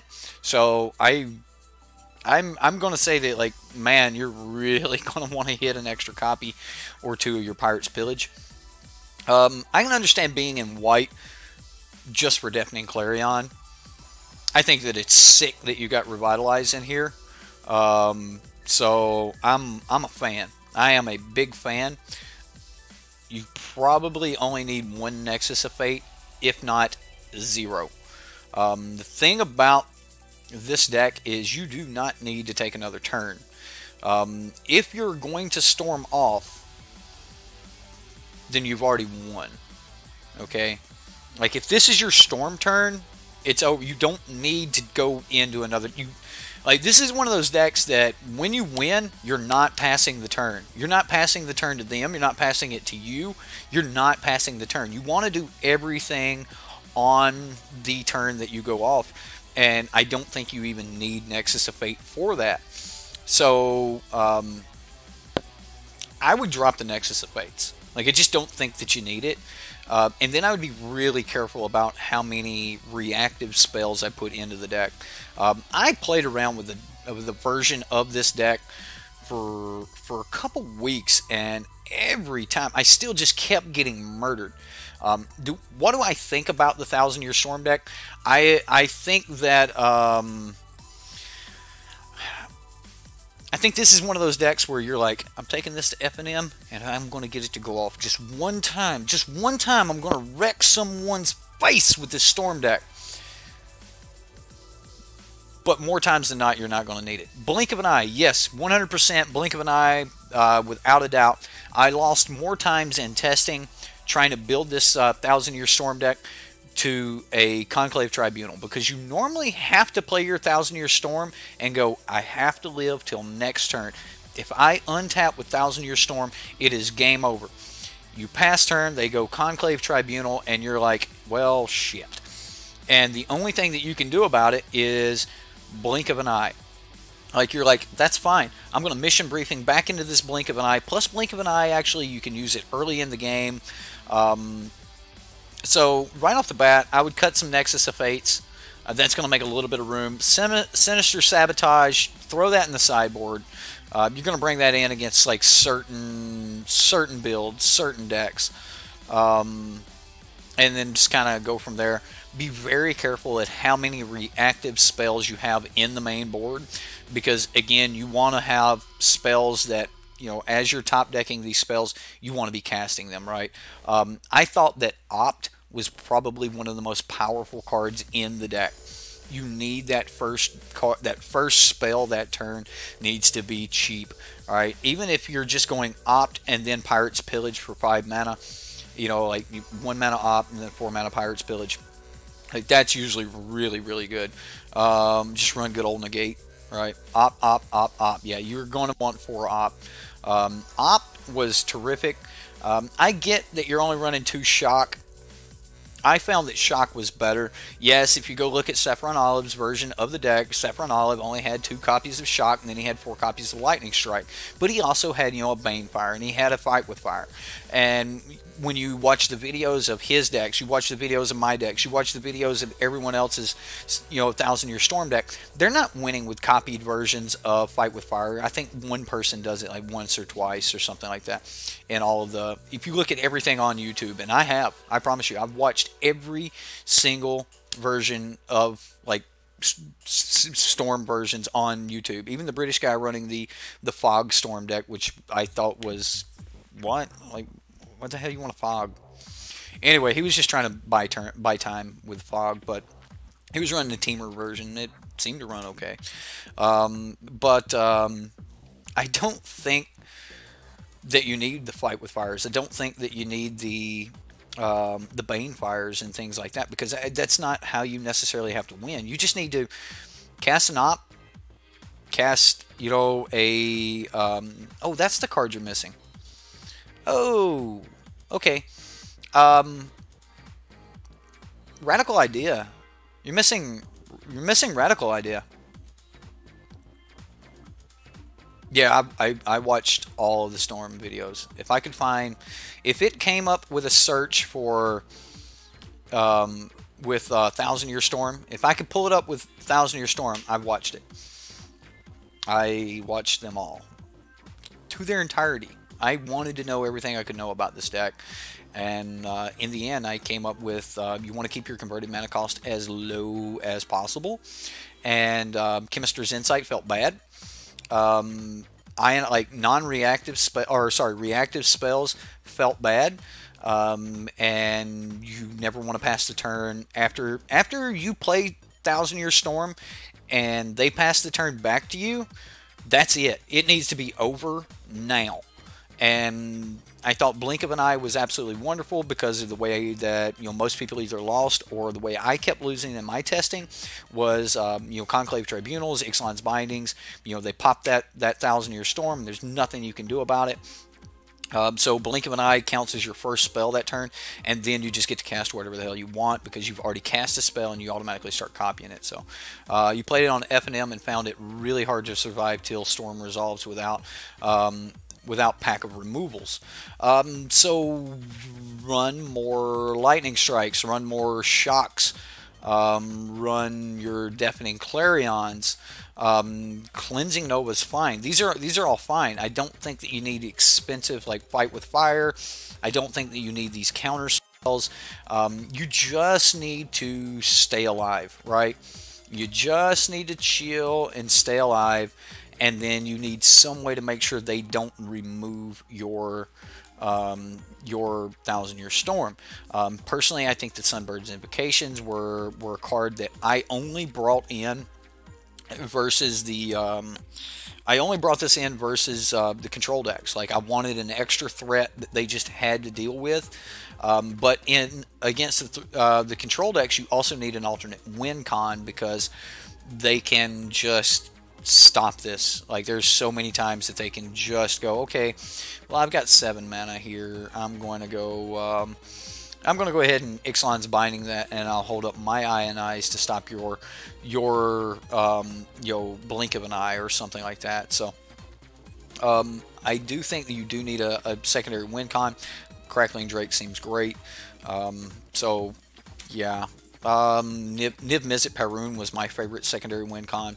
I thought that it was a really good way to win the game, especially when you have the velocity that these Storm decks normally have. 100% though, 4 of Op. I'm all about the 4 of Op. If you're running Revitalize over Radical Idea, then I can kind of get behind that because of the the gained 3 life, that sort of thing. Chemister's Insight may seem like it's a wonderful card, but the overall amount of mana requires to cast these Chemister's Insights is usually just bad. Anticipate's a great card that's low on the converted mana cost. Majority's Conjecture could actually be a really good replacement for your Sunbird's Invocation. Again, I think Sunbird's Invocation sideboard kind of thing. I like that you only went with 1 copy of Search for Azcanta. Saffron Olive had 3 in his. A lot of the other decks were running 2 and 3, and then some were not running any. I ran 2 in mine and still didn't like it. I just didn't like Search for Azcanta. I felt that Search for Azcanta was a really good card in the sideboard game plans where I was trying to do this Niv Mizzet, this alternate win con game plan. I thought that Search for Azcanta was great there, but I didn't really like Search for Azcanta when I was trying to storm off. Like, it was just it was bulky. Like, I was just, by the time I got a chance to flip it, I was already getting ready to storm off, and then there was just no chance to use it. So it was really good at actually, like, the front side of Search for Azcanta was good for me. Didn't necessarily like the back side. In this particular deck, I don't think there's much more I can say about that. There's a ton of videos out there. Go watch them. As you watch them, you'll see that most of the people are winning with just Shocks and Lightning Strikes, right? So more Shocks, more Lightning Strikes is just going to give you more early kill spells, which will help you live long enough. But remember, almost all of those white aggressive decks are running 4 copies of Conclave Tribunal, and since you have nothing else for them to cast the Conclave Tribunal on, as soon as you actually play your Thousand Year Storm, they are going to be casting that Conclave Tribunal on your Thousand Year Storm. Also, most of these players know that the turn that you untap with Thousand Year Storm is the turn that you kill them, so they are going to be like straight up, bam, I will take this whole turn off to stop that Thousand Year Storm, and they don't care. So Blink of an Eye is probably more valuable than you'd probably given it credit for. But other than that, yeah, I mean, you could always just like Cleansing Nova and destroy all enchantments, and you'd get the enchantment that's holding up your enchantment. But that's 5 mana, right? Where if you Blink of an Eye, you pay 2 mana, blink it, and then you've got at least 4 mana left. And all spells at this point are going to be copied, so yeah, that's my thoughts on the Storm deck. You can go back and watch my version of it. All in all, I like the Thousand Year Storm idea. I don't think it's practical. I just don't think it's practical. I think you're going to get run over a lot. And or you're just going to get countered a lot. There's just not enough ways to like force it through, because you got to wait till turn 6 to actually start.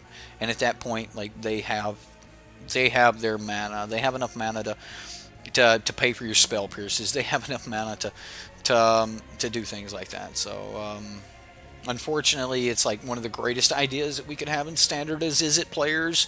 Like, I want it so bad, but you would have a better chance at winning basing this deck around Niv Mizzet than you would basing this deck around Thousand Year Storm. So, yeah. Sorry. I wanted Thousand Year Storm to be a badass deck too, but yeah. Hey, you remember Valakut? I remember. Yeah, that was back when we had Primeval Titan in Standard. So, yeah. Didn't we have Primeval Titan, Summoners Pack, and Valakut all at the same time?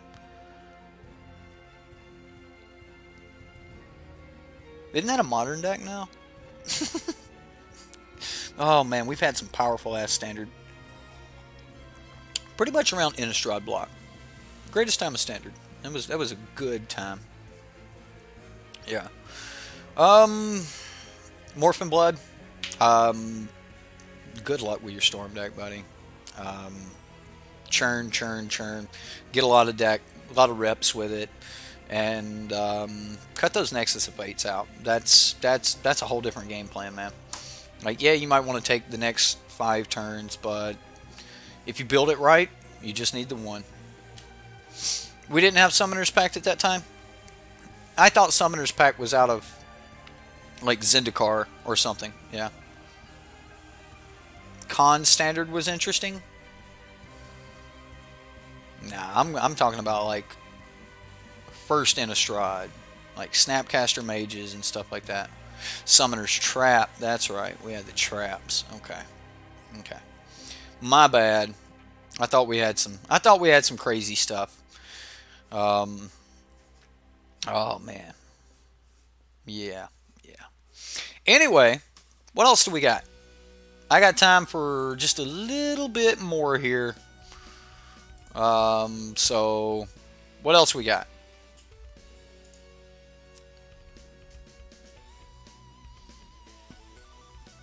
Anything?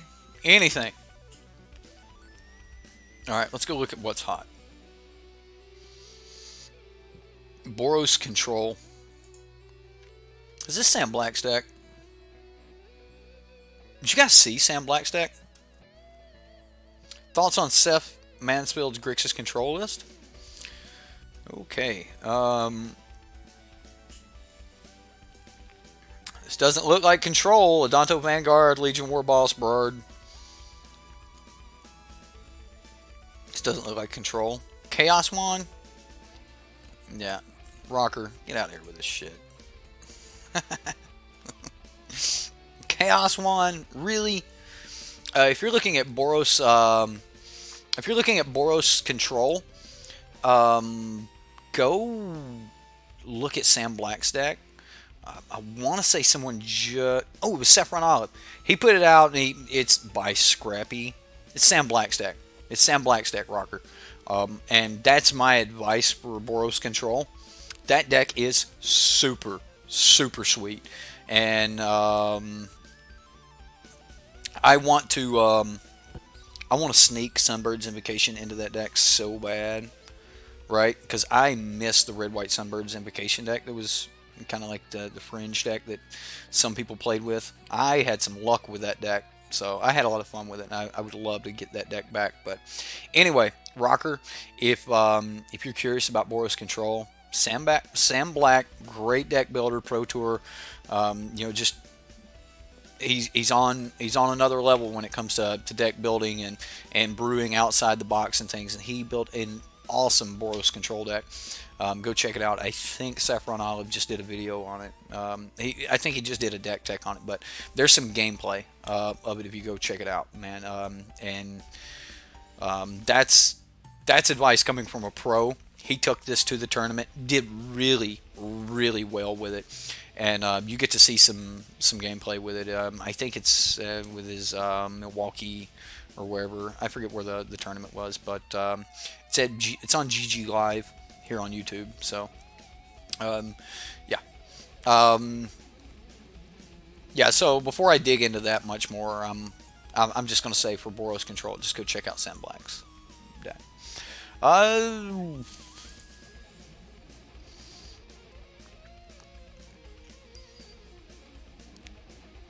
Seth Mansfield's Grixis Control. Well, there's not going to be a lot that I can argue with on Seth Mansfield. I agreed with one of his last big conceptions was that Karn was better than Baraska. I think he's right. I think Karn was better than Baraska.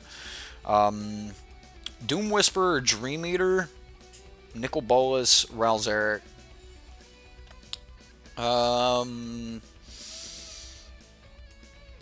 Ooh, I don't like it. Disinformation Campaign's a great card, but I don't like the card. I just don't. I don't. Golden Demise, Moment of Craving, Ritual of Soot, Sinister Sabotage, Eldest Reborn, Thought Erasure. Love 4 Thought Erasures for Vraska's Contempt. It seems straightforward. So the best Grixis Control deck that I have seen lately is this one, and there's no Dream Eater, and I think that's about where you want to be. I think Dream Eater is a trap that a lot of us are trying to get in on.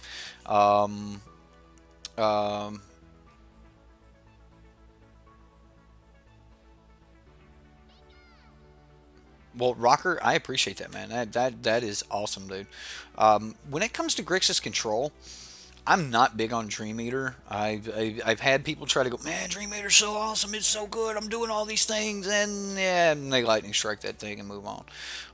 It didn't do a lot for you. It's not going to do as much as you think.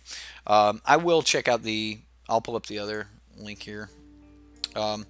But if you go back and look at Shota's list, which is the list that I got you pulled up right now, and Shota did really well in the Pro Tour with this list. No Dream Eater, right?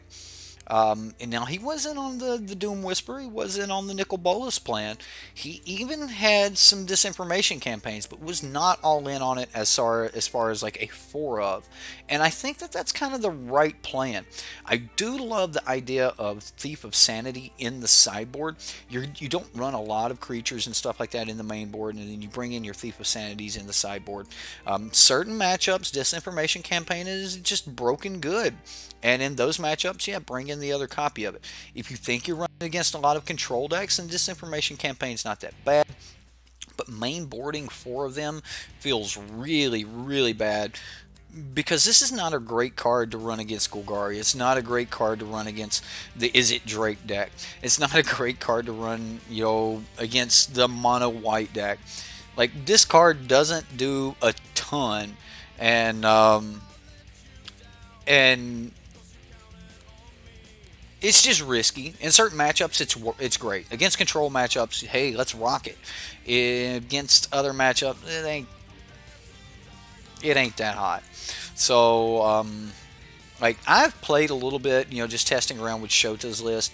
I've yet to change a card in this list. I keep doing well with it. I like the list.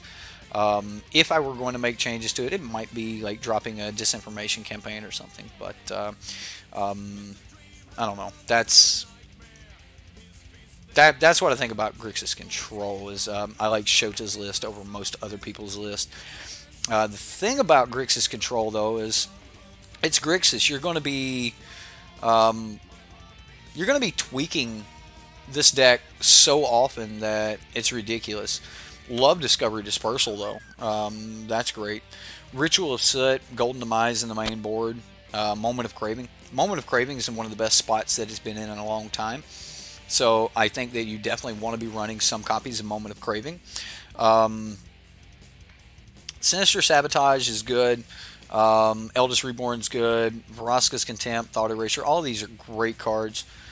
Does he build a different version of the deck, or does he just say, this is the deck, go?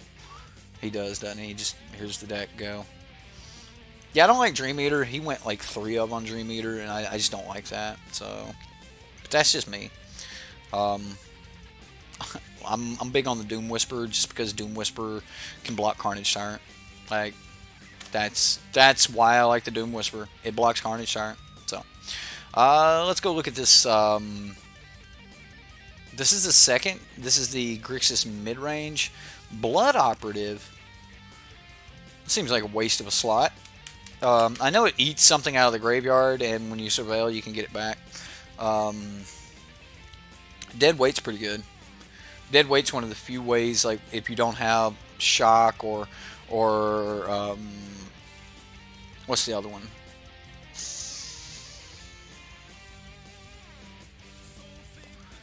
Who built this version? Where'd you get this deck list? Who posted this? Tostin? Harrow. Do you pronounce it Harrow? Yeah, Deadweight's the wrong answer. It's Moment of Craving, man. Moment of Craving.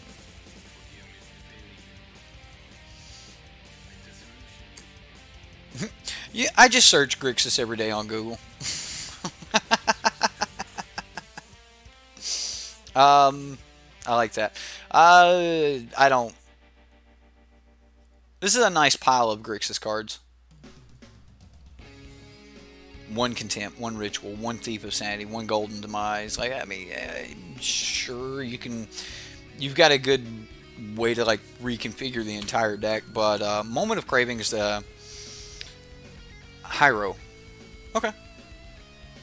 I'll try to remember how to pronounce that. Moving on. I don't like this version. It's still a mid-range deck. I mean, it's still a control deck. It's not really mid-range. I like Niv Mizzet. Niv Mizzet might be a better spot than Dream Eater. But I still like Doom Whisperer. I still like Nicol Bolas. I don't like 4 Nicol Bolas. I like 3. So yeah. That's alright. You would pronounce my last name.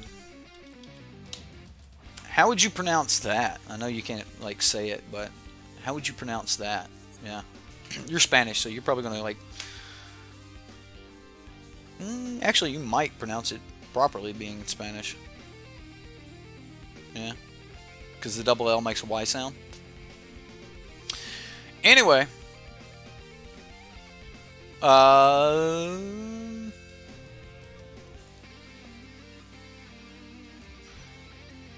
Kilo? Yeah. Kilo. Yeah, my family pronounces that Kilo. I don't know if that's proper or not, but I was told that in Ireland, where our family's supposedly from, it's Killock, but yeah.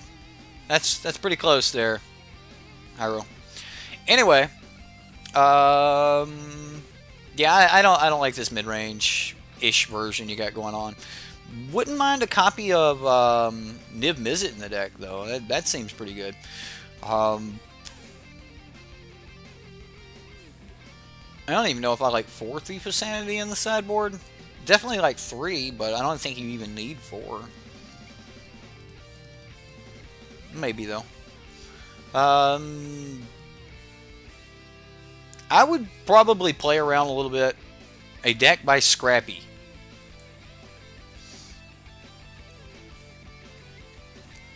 Is Seth Mansfield Scrappy?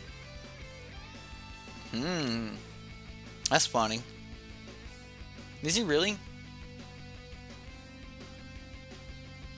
Or is Scrappy Sam Black? Now I want to know. I've got to find out. Can we see it? Like, we get into gameplay? This may kill everything. Seth Mansfield is Egder. Unless this is just his other version. Okay. So, all right. Anyway, as far as Grixis goes, I've been playing with Shota's list. I've been having a lot of fun with it. So, you could go -1 to 2 Dream Eater for Navy Boy. Yeah, yeah. Like if you wanted to like just take that list, I think you can drop a disinformation campaign or two. Like you want some of it, but I don't like 4 of it. I've tried versions with 4 and didn't have much luck with the 4-ofs. I kept running into aggressive decks, and I was holding too many disinformation campaigns and stuff. And yeah, you are drawing cards and you're making them dump cards, but they're already living off the top deck, and now you got to keep living off of your top deck to beat them, and they just have just enough threat there on the battlefield to wreck you. So I don't know. You think you're going to post Commander for next week? Nothing really new and standard for you at the moment. Plus, this gives you a reason to flex your EDH brewing brain about a month after the last one. Seems great, Rocker. That we've got a Commander deck coming out. Should be tomorrow. I'm going to be coming out with one that was brewed by Jareth Miles and Rush. They were playing around together and brewed one up. So, by the way, Scrappy, whoever built the deck that Seth Mansfield was just posting, is the same person who built the blue or the Boros deck that I was telling you about, Rocker. So, thoughts on Ultimate Masters? They finally did it right. About damn time. I mean, hell, they're going to charge us those crazy prices for Masters packs, and we should be able to just do like, bam, give me some value in a pack, baby. Like that's my thoughts on it. Like in a nutshell, they finally reprinted cash money, and that's what it is. Like they just printed cash, and we're gonna hand them legit cash for the cards. Am I buying any boxes? Probably not. The card that would make me buy boxes would be reprinting Mox Opals. They reprint Mox Opals, and I'm gonna go digging for. I'm gonna be trying to get a hold of some Mox Opals. There's only one deck in Modern that I really want to be playing with, and that's KCI. So yeah, that's me. I'm not a big Modern fan. KCI is probably one of my favorite decks ever. So, you said anything about my EDH deck? You shrugged it off. What?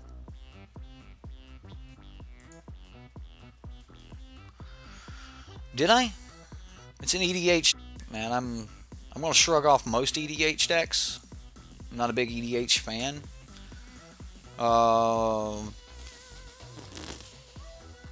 Who's your commander? Each creature assigns combat damage equal to its toughness rather than its power. Oh. So you got a bunch of walls?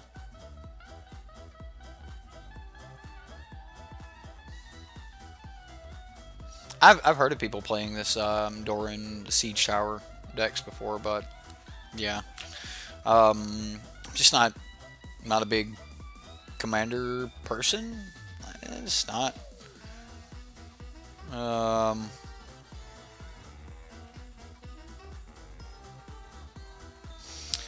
It would just be cheaper to buy the Mox Opals, so you don't get that high. What? What are you talking about? I like the commander. I like the idea of it. So do you have the new creature in here anywhere?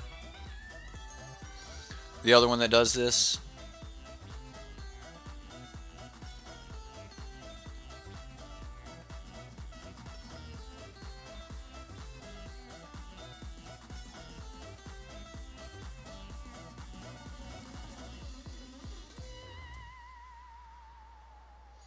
Got some cool cards.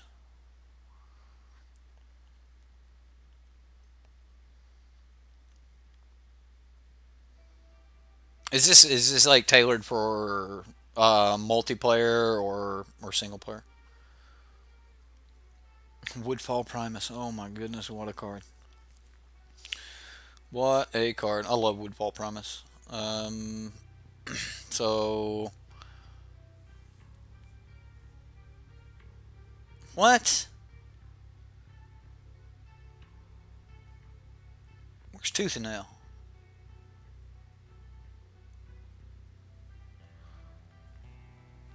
I don't know. It's just not my cup of tea. I'm not a big Commander fan, so um, like the last good Commander deck I played was Kozilek, and I have the feeling that it would wreck this deck. Like you've got like no ramp in this deck. Where's your artifacts? Where's your artifacts? You don't have artifacts. I mean, you got creatures at ramp that I'm not seeing or something. Like, I think one-on-one, you're just too slow. You got Court of Calling. That's a good way to do it. Yeah. 0 artifacts in the Commander deck feels bad. I don't know. Like, every Commander deck I've ever played was like, Mana Vaults, Mana Crypt, all the rocks. Like, all the rocks you could get your hands on, and it just made it so much more consistent, so... yeah, where's your instant win? Are you laughing at that, Jareth Miles? Where's Tooth and Nail? Oh, aka, where's your instant win at, right? Yeah. I mean, you're green. There's got to be an instant win in here somewhere, right? And I got a hair under my chin that keeps poking me every time I put my... Anyway. I think that's about all I got for tonight, guys. I would add more artifacts, more ramp. Like, is Soul Ring still legal in one-on-one? Like, you don't even have Soul Ring in here. I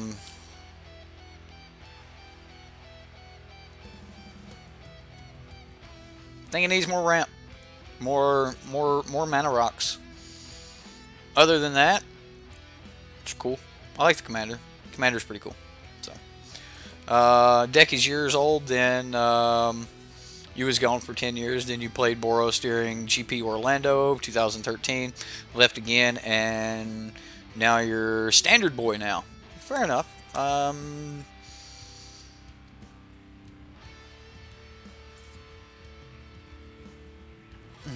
Jareth Miles says, I don't play Commander unless I have at least 3 2-card kill combos in it. Yeah, that's about right. I mean, that sounds about like where the last few times I played Standard, it was like you can just instantly win, right? And if you can't, then you're kind of screwed. So you crashed. I cracked Kaladesh packs for opals. I did. Did not get any. I wanted a Masterpiece opal so bad. I think I bought like 4 boxes of Kaladesh. Yeah. So. Hey, but good news is I had I had all kinds of really good cards to play the past 2 years with. So. I play whatever I feel like / afford. Fair enough. Next ban list is January before Alliance. January 15th, I think, is the ban list. Alliance may come out and be out for like a week or 2, and then we get the ban list. Or we'll get the ban list a week or 2 before the release. They normally do it that way. I would expect ban list to come out a week or 2 after the cards, so they can just see if like there's just one thing that is just obviously broken as hell, and then they'll ban it. And that's normally how they do it. So I would expect it to be about a week or 2 after the release. So you've won EDH on turn 1 before. That was awesome, right? Alliance is around the 27th. Then the ban list will come out about 2 weeks before it. Then. Unbanned Twin. I think Modern could handle Twin back. I think Modern... I think it could handle Twin. Like, having Twin back. I know Twin was good, but I think Modern has picked up the pace a little bit, picked up the power level a little bit. The format's getting a little bit broken. Like, no lie, it's getting a little bit broken. I am actually worried about Ancient Stirrings getting banned. Like, they've already banned Ponder, Preordained, those type of things, and if Ancient Stirrings gets banned, then we're going to lose a lot of decks.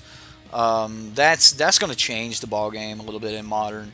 I'm going to be pissed because, like, I've been trying to put together my Modern deck in paper, and if I don't have Ancient Stirrings, then that deck's just kind of dead, and I am going to be pissed. But that's kind of what happens. Like some people that have, you know, Modern decks, like, it's every time there's a banning, there's somebody who's pissed because they were like, you banned this, it's the deck I'm playing, and people are just mad about it. So yeah, like, I'm worried that the green Ponder, the green Preordain is gone, and if it is, then dang, that's gonna suck. They're gonna ban Gush and Pauper, probably. Like, if they do any Pauper bannings, then Gush is probably gonna get banned. But personally, like, I'm just worried about Ancient Stirrings getting banned. So, right. Well, Ancient Stirrings would hurt Tron. It would hurt KCI. Like, it would hurt those two decks more than anything. They keep printing hate for Tron, but Tron don't care. Tron don't care. Tron does what it wants. So, yeah. I don't know. Alright, boys. You'll be back Thursday stream. Tonight is date night. Thanks for all your thoughts and banter. Peace out, everybody. Hyro, I think it's time for me to call it a night as well. We're at like 2:30 in the morning. I hope you guys enjoyed this long-ass just discussion stream. I know some of you were wanting me to play some Magic and stuff like that. I just decided that I just wasn't going to play Magic tonight. I wanted to brew with you guys and kind of talk to you guys about the meta and, you know, what we could do and stuff like that. So we kind of had a community night, and we'll do this again. I had a lot of fun with it, and if nothing else, it's sitting around drinking coffee, hanging out with my friends, and you know, I'm game for that. So, cheers to each of you, and have a good one. See you next time. Yeah, it was great to interact with everybody. So, yeah, my girl just went to sleep a couple hours ago. And she's used to me falling asleep at about 3 o'clock in the morning anyway, so yeah. So, as long as I can get off here in the next 30-45 minutes and get to bed, I probably shouldn't get too much trouble. But, yeah. Anybody else got anything for me? Anything you want to talk about? Anything else? Any questions? Anything other than that? If you don't, I'm about to call it a night. I'll wait. I'll wait for just a second.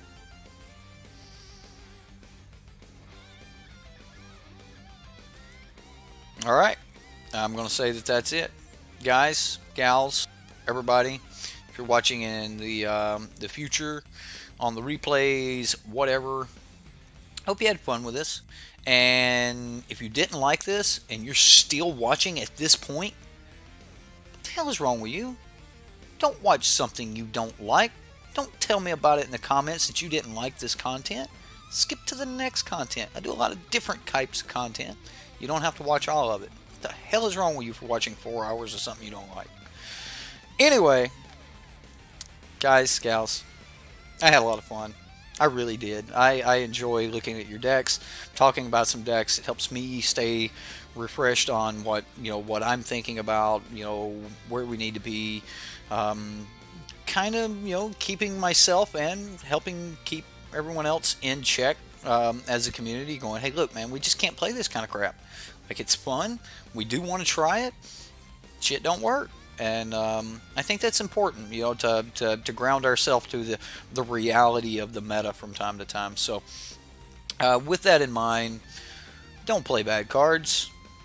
Have reasons for every card in your deck, other than, I don't know, just wanted to play it. That's a bad reason to put a card in your deck. Other than that, my name's Eric. You've been watching Sideboard MTG. Tons of ways that you could support the channel if you wanted to. I'm sure you know them by now. We'll catch you next time. Don't forget to like, subscribe. If you're still watching, hit the like button. Go hit the like button for me before you leave if you haven't already. And if it's already blue, don't click it again. It'll unlike. I don't want to do that. See you guys. The art was 10-10 though. The art. I played it because it was a pretty card. I really like the art on this one. Right? Yeah. Alright guys. Take it easy.